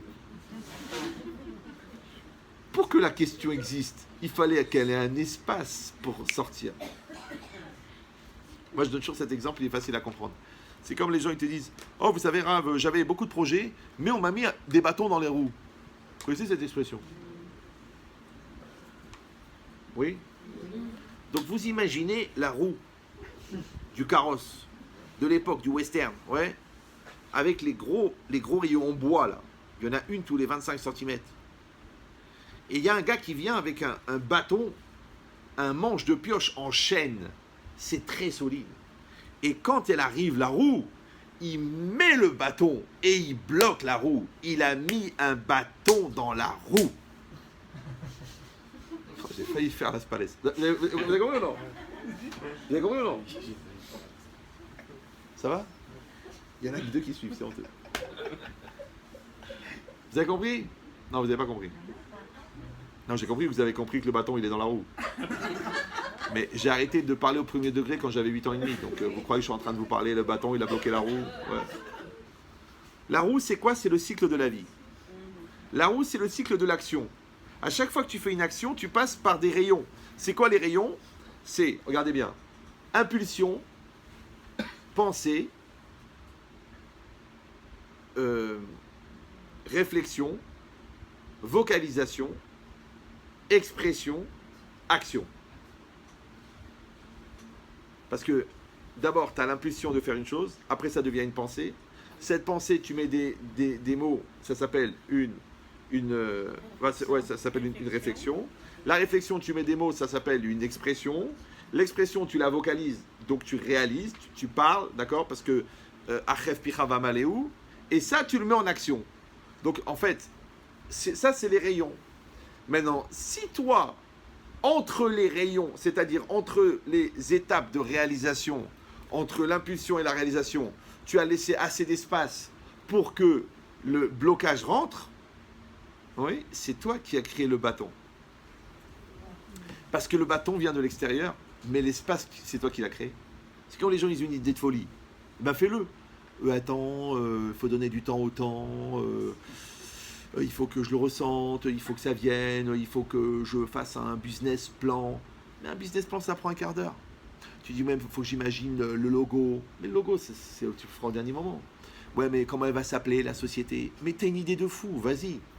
Après, tu dis, ouais, mais il faudrait que je prenne rendez-vous avec la banque, mais le mec, c'est le cousin de mon ex, ben va dans une autre banque. Après, tu dis, ouais, mais peut-être que je suis trop en avance sur mon temps, ben prends du retard. D'accord. Après, le mec, il dit, ouais, tu te rends compte, il y a un mec qui m'a piqué mon idée. Je l'ai vu. Alors, qu'est-ce qu'il dit le Maharal de Prague? Il dit, Ikar toldot aikuvim baim mi shiuizman. Je traduis pour les gens qui viennent d'arriver. La principale cause d'émergence des obstacles est la perte de temps. Quand tu perds le temps, tu laisses le temps à l'obstacle de venir. Moi, je dis en français, les outils qu'on utilise ne rouillent pas. Les couples qu'on entretient n'ont pas de problème. Vous suivez ou non? La Torah que tu étudies, elle est toujours belle.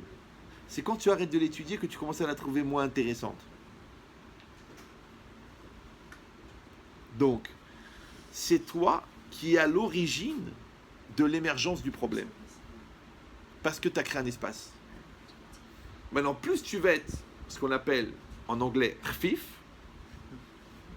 efficace, véloce, d'accord, réactif, moins tu vas laisser au Yetzera la place pour rentrer. Moi, mes enfants, je leur dis toujours, il n'y a pas de siyata d'ishmaya dans la négligence. Quand tu négliges, ne dis pas ça n'a pas marché, ne dis pas j'ai pas eu le temps, ne dis pas c'est pas venu, ne dis pas non, tu as négligé. Le bon Dieu, il sort. Pourquoi?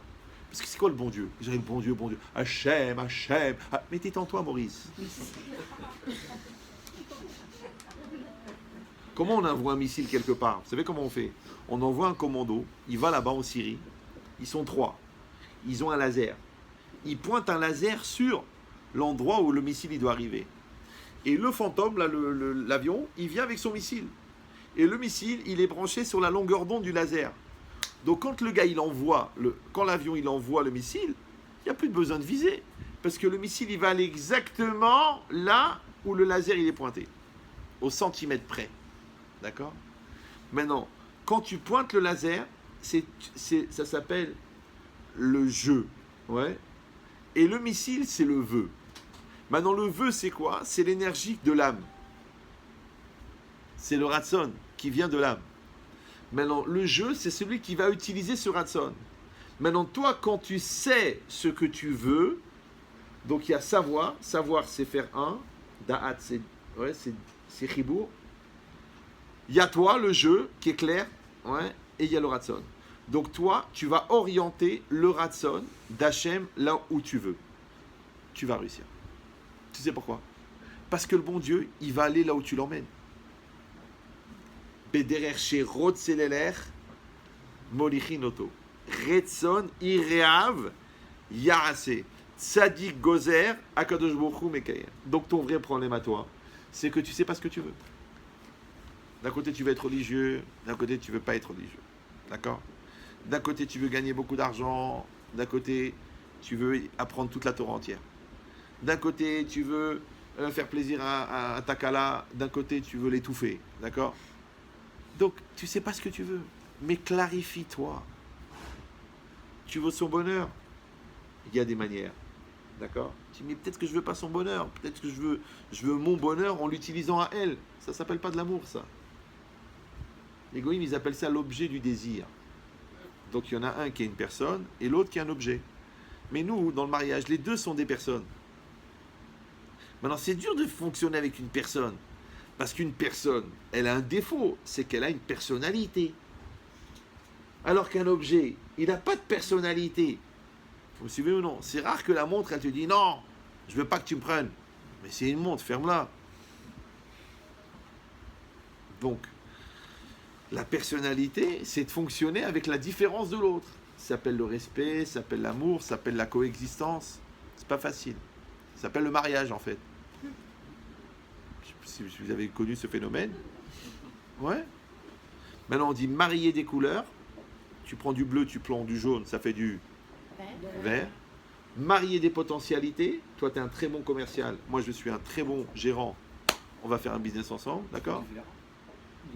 Exactement. On peut marier des circonstances, on peut marier des capacités. Alors, comment on va marier des personnes?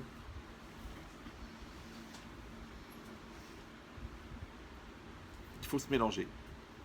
Il faut se fusionner. Maintenant, le problème, c'est qu'en fusionnant, on est obligé, entre guillemets, de détruire un petit peu de sa différence. Ça s'appelle en français l'adaptation. Maintenant, il y a des gens qui ne veulent pas changer. Je suis comme je suis.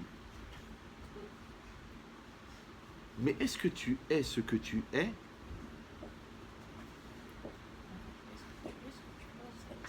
Non, est-ce que tu es ES, ce que tu es HAIT?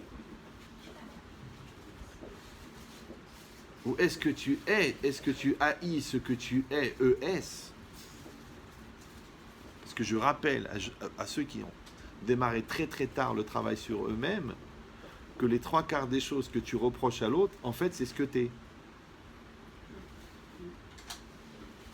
Une fois, il y a un Avrer, donc a priori religieux, il a été voir Rav Shach, qui était très religieux. Tu as entendu parler de lui? Très très religieux. Il lui a dit, Rav, j'ai un problème avec ma femme, elle n'est pas de Sanoa. À Bnei Brak, ça veut dire elle a dû ouvrir un bouton, ou peut-être elle a sorti les oreilles, peut-être. Alors, Rav Shach, il a dit, étudie les halachot de Sniout avec ta femme. Le gars, il a pris un livre de Sniout, il a étudié les lois de la Sniout avec sa femme. Au bout d'un mois, il est revenu, il a dit, Rav, écoutez, on a fait les lois de la Sniout, ma femme, elle est toujours pas Sniout. Alors Rav, il a dit, c'est impossible. Il dit, pourquoi? Parce que c'est marqué dans le Rambam, c'est marqué, Ishak, Shera, Osar, Etson, Baala. Une femme cachère, elle fait la volonté de son mari. Alors le gars, justement, alors elle ne doit pas être cachère puisqu'elle ne fait pas ma volonté. Mais non, au contraire, c'est que si elle ne fait pas ta volonté, c'est que ta volonté n'est pas cachère. Parce que si toi tu regardes les femmes et tu dis à ta femme soit Tsanoua, c'est que tu as un problème toi avec la sniout. C'est pas elle qui a un problème avec la sniout. Donc en fait, tu as fait juste un transfert de problème. C'est comme une femme qui, une femme elle m'a appelé, elle voulait pas que son mari il achète des poupées Barbie parce qu'elle disait que c'était un obsédé. Et que genre le gars il va s'exciter sur la poupée Barbie en plastique. Qu'il faut quand même une sacrée imagination. Hein. Franchement, j'ai été direct, je lui ai dit écoutez madame. Elle m'a dit oui, vous les connaissez pas les hommes. J'ai dit écoutez madame, est-ce que votre père il a trompé votre mère? Elle m'a dit des dizaines de fois. Mziane. Tu as compris l'idée ou non? C'est quand elle n'avait pas confiance en son mari, parce qu'en fait, elle n'avait pas confiance en elle. Donc elle pensait que son mari regardait les femmes, alors qu'en fait, c'est elle qui ne se sentait pas assez belle pour croire qu'il regardait quelqu'un d'autre. Je ne sais pas si vous me suivez. Maintenant, pour moi, c'est du basique, ça. Les gens, ils entendent ça, ils disent « Attends, mais c'est incroyable! C'est incroyable !»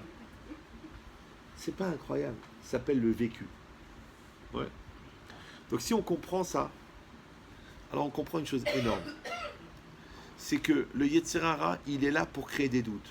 La mitzvah, c'est d'enlever les doutes. Pour enlever les doutes, il n'y a pas 36 solutions. Il faut beaucoup étudier la Torah. Et beaucoup travailler ses midot. Maintenant, moi, personnellement, ouais, ça n'engage que moi, et au pire, j'ai raison. Je pense que dans les midot, il n'y a pas de miracle. Vous me suivez ou non? Moi, je suis assez religieux, vous savez, non? Oui, non? Eh bien, par exemple, dans le Shalom Bayit, moi, je ne crois pas au miracle. Les gens me disent, oui, il faut... Donnez-moi une ségoula, si je mange des mezuzot, si je fais si j'offre mon corps pour faire des lanières de téphilin. Non. Garde-en une pour t'étrangler. Non. Dans le Shalom Bayit, il faut construire son couple. Dans les midot, il faut travailler ses midot. Dans l'honnêteté, il faut travailler l'honnêteté. Dans la Hirat Shamayim, il faut travailler la Hirat Shamayim. Tu apprends les halachot, tu appliques les halachot, tu réfléchis à ton Yetzer Hara, tu t'analyses, tu regardes. Si tu le fais pas, tu dis pas, je comprends pas pourquoi, qu'est-ce qui se passe, qu'est-ce qu'il veut le bon Dieu, pourquoi ça se passe comme ça. Non.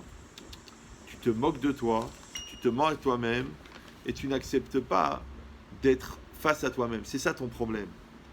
Mais commence par le faire. Ouais, parce que vous savez, vous amenez un architecte, vous lui dites construisez-moi un bâtiment. Le mec il dit où? Tu dis mais pourquoi vous me demandez ça? Je vous ai dit de faire un immeuble. Pourquoi vous me demandez où? Il dit parce que monsieur l'immeuble, il faut que je le pose quelque part. Et quand on va le poser, on va faire une étude de faisabilité. Et on va voir si on peut construire. Parce qu'on ne peut pas construire sur de l'eau. On ne peut pas construire sur de la... Là, j'ai parlé avec un copain là, du 19e. Il m'a dit ils ont des très très gros problèmes. Parce qu'il y a des carrières en dessous de leur synagogue. Toutes les buts de Chaumont, ils sont faits sur des carrières. Et la synagogue, elle s'enfonce dans la terre. Comment ils vont faire, les gars? Ouais. À chaque fois, ils sont obligés d'acheter un étage au-dessus pour faire le minyan. Ouais. Donc ça veut dire quoi? Ça veut dire que si le terrain est fragile, on ne peut pas construire le bâtiment. Maintenant, toi, tu dois construire le terrain. Toi, tu dois faire ton terrain. Toi, ouais. Donc tu dois augmenter ta vadaout. Donc tu apprends la lacha, tu la connais. Tu apprends cette Gemara, tu la connais. Tu as bien travaillé la colère. Vous savez, moi, personnellement, je l'ai dit plusieurs fois, mais les gens ils croient que j'exagère. J'ai travaillé 10 ans la colère. Pour moi, personnellement. C'est beaucoup 10 ans, puisque en 17 secondes, je prépare un cours d'1 heure et demie. Là, vous avez vu ma feuille, là? Vous la voyez, ma feuille? Il n'y a pas de feuille. D'où ça sort tout ça? Un vécu. Non, ça veut dire quoi? Ça veut dire que c'est beaucoup plus facile de donner cours que de changer une mida. 10 ans. 10 ans. En un quart d'heure, un curé, je le rends rabbin. Un quart d'heure. Un non-croyant, en une demi-heure, je l'amène à la yeshiva. Ouais. Mais une mida, 10 ans. À plein temps. Hein. Non, c'est pas pour moi. Non, j'ai pas besoin, grâce à Dieu. J'ai une place là-haut, si Dieu veut. D'accord? Mais ce que je veux dire... Non, je suis pas en train de faire mon espèce de mon vivant, là. Donc, ce que je veux dire, c'est que... Restez calme. C'est pas évident. Hein. Amenez-moi du scotch. Mais c'est quoi l'idée? Ouais. L'idée, ça veut dire que ça prend du temps, les choses. Maintenant, les gens sont pressés. Au bout de 15 jours de mariage, je peux plus l'avoir. Je dis, bah, va voir un ophtalmo. D'accord? On dit, on s'entend pas. Il y a des responsables, des ORL. Elle dit, ouais, la voiture, elle me plaît plus. La viande, je la supporte pas. J'aime pas le quartier. Ouais, bah. Tes parents, ils sont restés 35 ans dans un HLM et toi, tu te plains à Neuilly parce que tu vois pas Jérusalem. Un peu éloigné quand même. Donc c'est quoi l'idée? L'idée c'est qu'en fait, il faut aller vers la clarté. Mais la clarté c'est le contraire du doute. Et qu'est-ce qu'ils disent les Chachamim? En safek motsimi de vadaï. C'est une expression. Un doute ne peut pas enlever un vadaï. Ouais. Donc si les gens ont des doutes, c'est parce qu'il n'y a pas de vadaï. Donc travaille ta vadaout. Ouais. Améliore ta vadaout. Et c'est quoi la vadaout? En vérité, c'est le da'at. Parce que c'est quoi le da'at? Le da'at, c'est la connaissance, c'est la conscience, c'est la volonté. Et les trois mélangés, c'est la maturité. C'est quoi ben da'at quand tu dis ou ben da'at, ou bar da'at? Pourquoi en aniout ka'aniout da'at? Il n'y a pas une pauvreté plus que la pauvreté du da'at. Mais c'est quoi le da'at? De Ravolbeu, il a écrit tout un livre, il s'appelle Pirkei Kinyan Da'at. Lisez-le avant de mourir, c'est très intéressant. Alors je vous donne une définition, après je vous laisse tranquille. On a dit que Da'at, ça veut dire connaissance, Da'at, ça veut dire conscience, et Da'at, ça veut dire volonté. Dans les lois de Shabbat, Da'at, c'est la volonté. Dans Melechet Marchevet, là-bas, Raphaïm, il explique très bien que Da'at, ça veut dire volonté là-bas. C'est-à-dire, Be'eze Da'at ataoseedze. Melachat sricha legoufa. Tu dois avoir la même volonté que la volonté qu'ils avaient quand ils construisaient le Mishkan. Ça s'appelle Melachat sricha legoufa. Ok. Donc Da'at, ça veut dire volonté. Et Da'at, ça veut dire aussi, on a dit la conscience. Parce que c'est quoi la conscience? C'est le lien, c'est l'arc électrique établi entre toi et la réalité. Quand vous êtes conscient, moi je suis conscient. Moi je suis conscient que je suis là, vous êtes conscient que vous êtes dans le Da'at. Maintenant, quelqu'un qui est inconscient, il n'est pas Beda'at. D'accord? Ok. Après, on a dit Da'at, c'est la connaissance. Maintenant, la connaissance dans la Torah, ça ne suffit pas de l'avoir, il faut la vivre. Un rachat, il peut avoir la connaissance.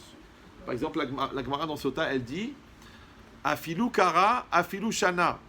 Même s'il a appris toute la Torah écrite, Kra. Afilu shana, Mishnah. Même s'il a appris toute la Torah orale. Velo shimesh talmidei chachamim. Mais il n'a pas servi les sages. Donc il n'a pas vécu la Torah. Il n'a pas vu comment la Torah elle doit être vécue. Arézé amaretz, c'est un ignorant. Parce que toi, tu crois que l'ignorant, c'est celui qui connaît rien. Non, quelqu'un, il peut être Talmid Chacham, mais il est Amaretz. Moi, je connaissais un gars, il téléphonait à Rav Eliashib pour des Sheilot, il était posé avec des halachot incroyables, et le gars, il frappait sa femme. Mais des coups de poing. Ah, parce qu'il y en a qui pensent que les claques, c'est pour faire circuler le sang. Non. Il est venu chez moi en Shalom Bayit, il voulait pas venir. Sa femme lui a dit, si on va pas chez Menchetrit, on divorce. Le mec, il est venu, mais vraiment avec bonne volonté. Il s'est mis comme ça en disant, oui. Bon, écoute, on va attendre un petit peu, comme ça, elle aura l'impression qu'on a parlé. Je dis, mais de toute façon, je vais pas te parler. Mais il dit, ah bon, pourquoi? Je dis, mais je parle pas aux porcs. Les porcs. Les porcs. Porc. Je dis, quoi? Il dit, mais tu sais qui je suis? Je dis, oui. Tu es une MERDE. Je dis, moi, un gars qui frappe sa femme, moi, pour moi, t'es un chien, t'es pire qu'un chien. Une demi-heure, je l'ai insulté. Le gars, il est sorti en viande hachée. Il m'a dit, il a commencé, ah, je lui ai rien, ferme ta espèce de pourriture, sale race. Elle t'a donné 5 enfants et tu la frappes.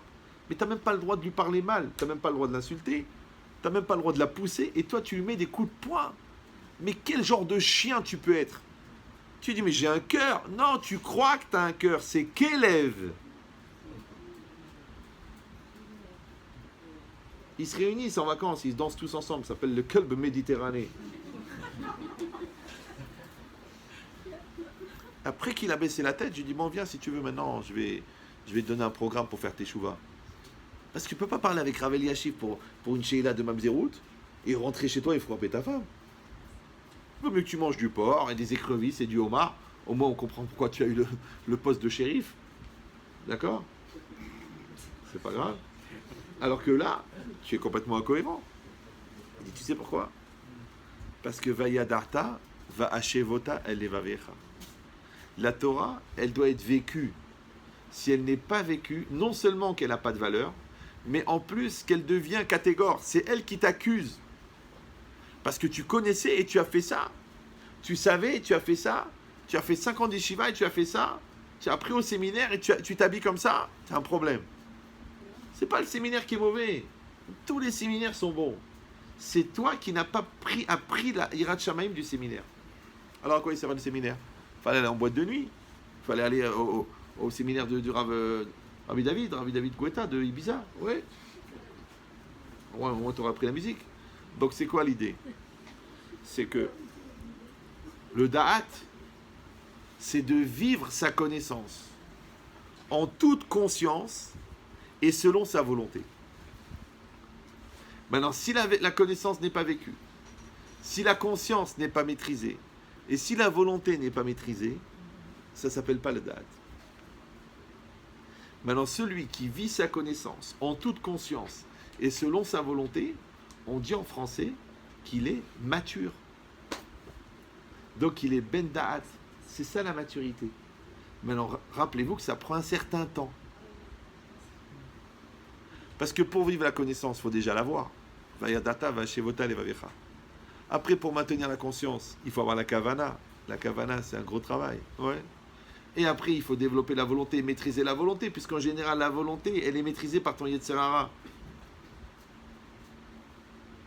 Donc, il faut que tu fabriques un da'at assez fort pour lutter contre ton Yetzer Hara, qui a assez de simchat raim pour ne pas tomber dans le piège de l'angoisse, qui a assez de anava pour ne pas tomber dans le piège de l'orgueil, qui a assez d'équilibre pour ne pas tomber dans les extrêmes, qui a assez de Torah pour savoir qu'est-ce que la Torah elle dit sur chaque chose, après qui a assez de midot pour savoir comment réagir à chaque situation, qui a assez de recul pour ne pas se laisser emporter par l'ouragan de la lourdeur. Ouais.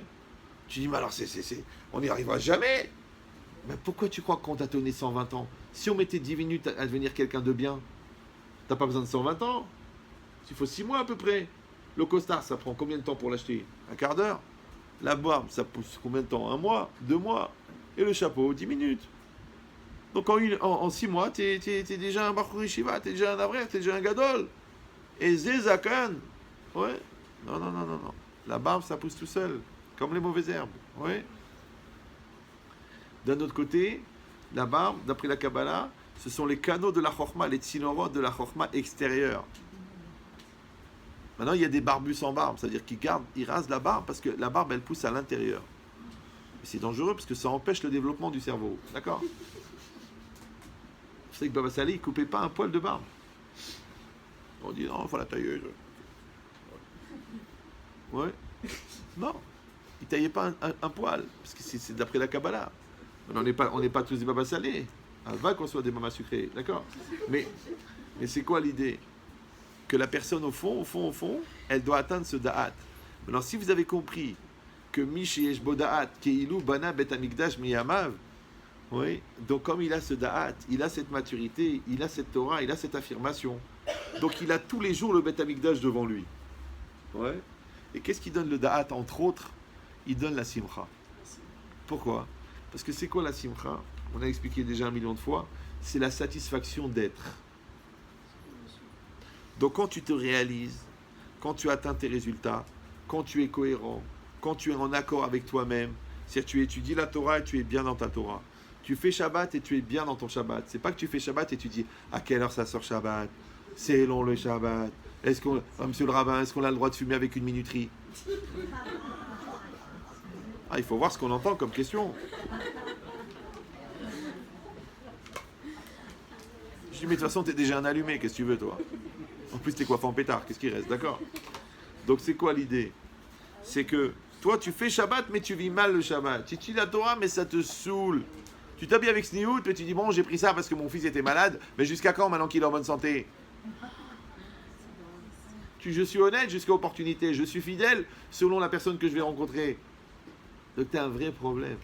C'est que tu n'es pas devenu ce que tu as appris. Appris, c'est ce que tu as pris, pas ce que tu as appris. Oui. Donc quand la personne elle est dans le da'at, elle est dans la simcha. Et on a dit que celui qui a le da'at, c'est comme s'il a le bet hamikdash, puisque maintenant il est dans la vadaout. Oui. Et cette vadaout, elle donne la simcha, puisque la tristesse, elle vient du yetzer hara. En yetzer hara sholet et la bemi sheino besimcha. Le yetzer hara ne s'attaque à celui qui n'est pas dans la joie. Donc le yetzer hara, il crée la tristesse. Et le yetzer hara, c'est le safek. Donc le doute, il crée la tristesse. Donc le vadaï, il crée la simcha. Donc le bet hamikdash, il est détruit. Et c'est une tristesse. Mais par le da'at, on le reconstruit. Donc il amène la simcha. Donc, Tisha B'Av, il devient jour de joie. Donc la teshuva de Tisha B'Av, elle te transforme en joie. C'est après-demain. Il faut faire vite. Donc, on souhaite à tous, parce que là, 1h41, je sens que vous êtes au bord de la saturation. Donc, on souhaite à tous beaucoup de joie, beaucoup de bonheur, beaucoup de simcha, beaucoup de bien. On a amené avec nous quelques livres. Je sais qu'il y en a beaucoup d'entre vous qui l'ont déjà. Mais premièrement, il faut le lire parce que ce n'est pas une mezouza.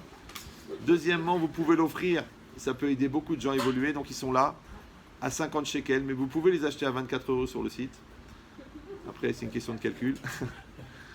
Deuxièmement, vous savez que le dimanche qui arrive, le 15, Israël Torah, qui est représenté ici par notre ami Shimshon Nathalie, il organise la 13e année. Donc c'est une soirée avec beaucoup de rabbanim qui interviennent toute l'année.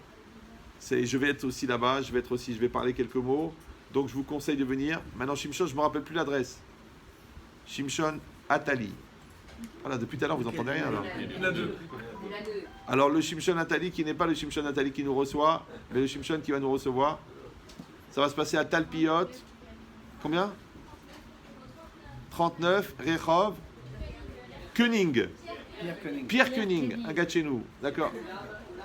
Le Oulam, il s'appelle Euphoria. Oh là, ça va, il va y avoir dans l'ambiance. D'accord. Donc n'amenez pas vos vitamines, ça va aller tout seul. D'accord.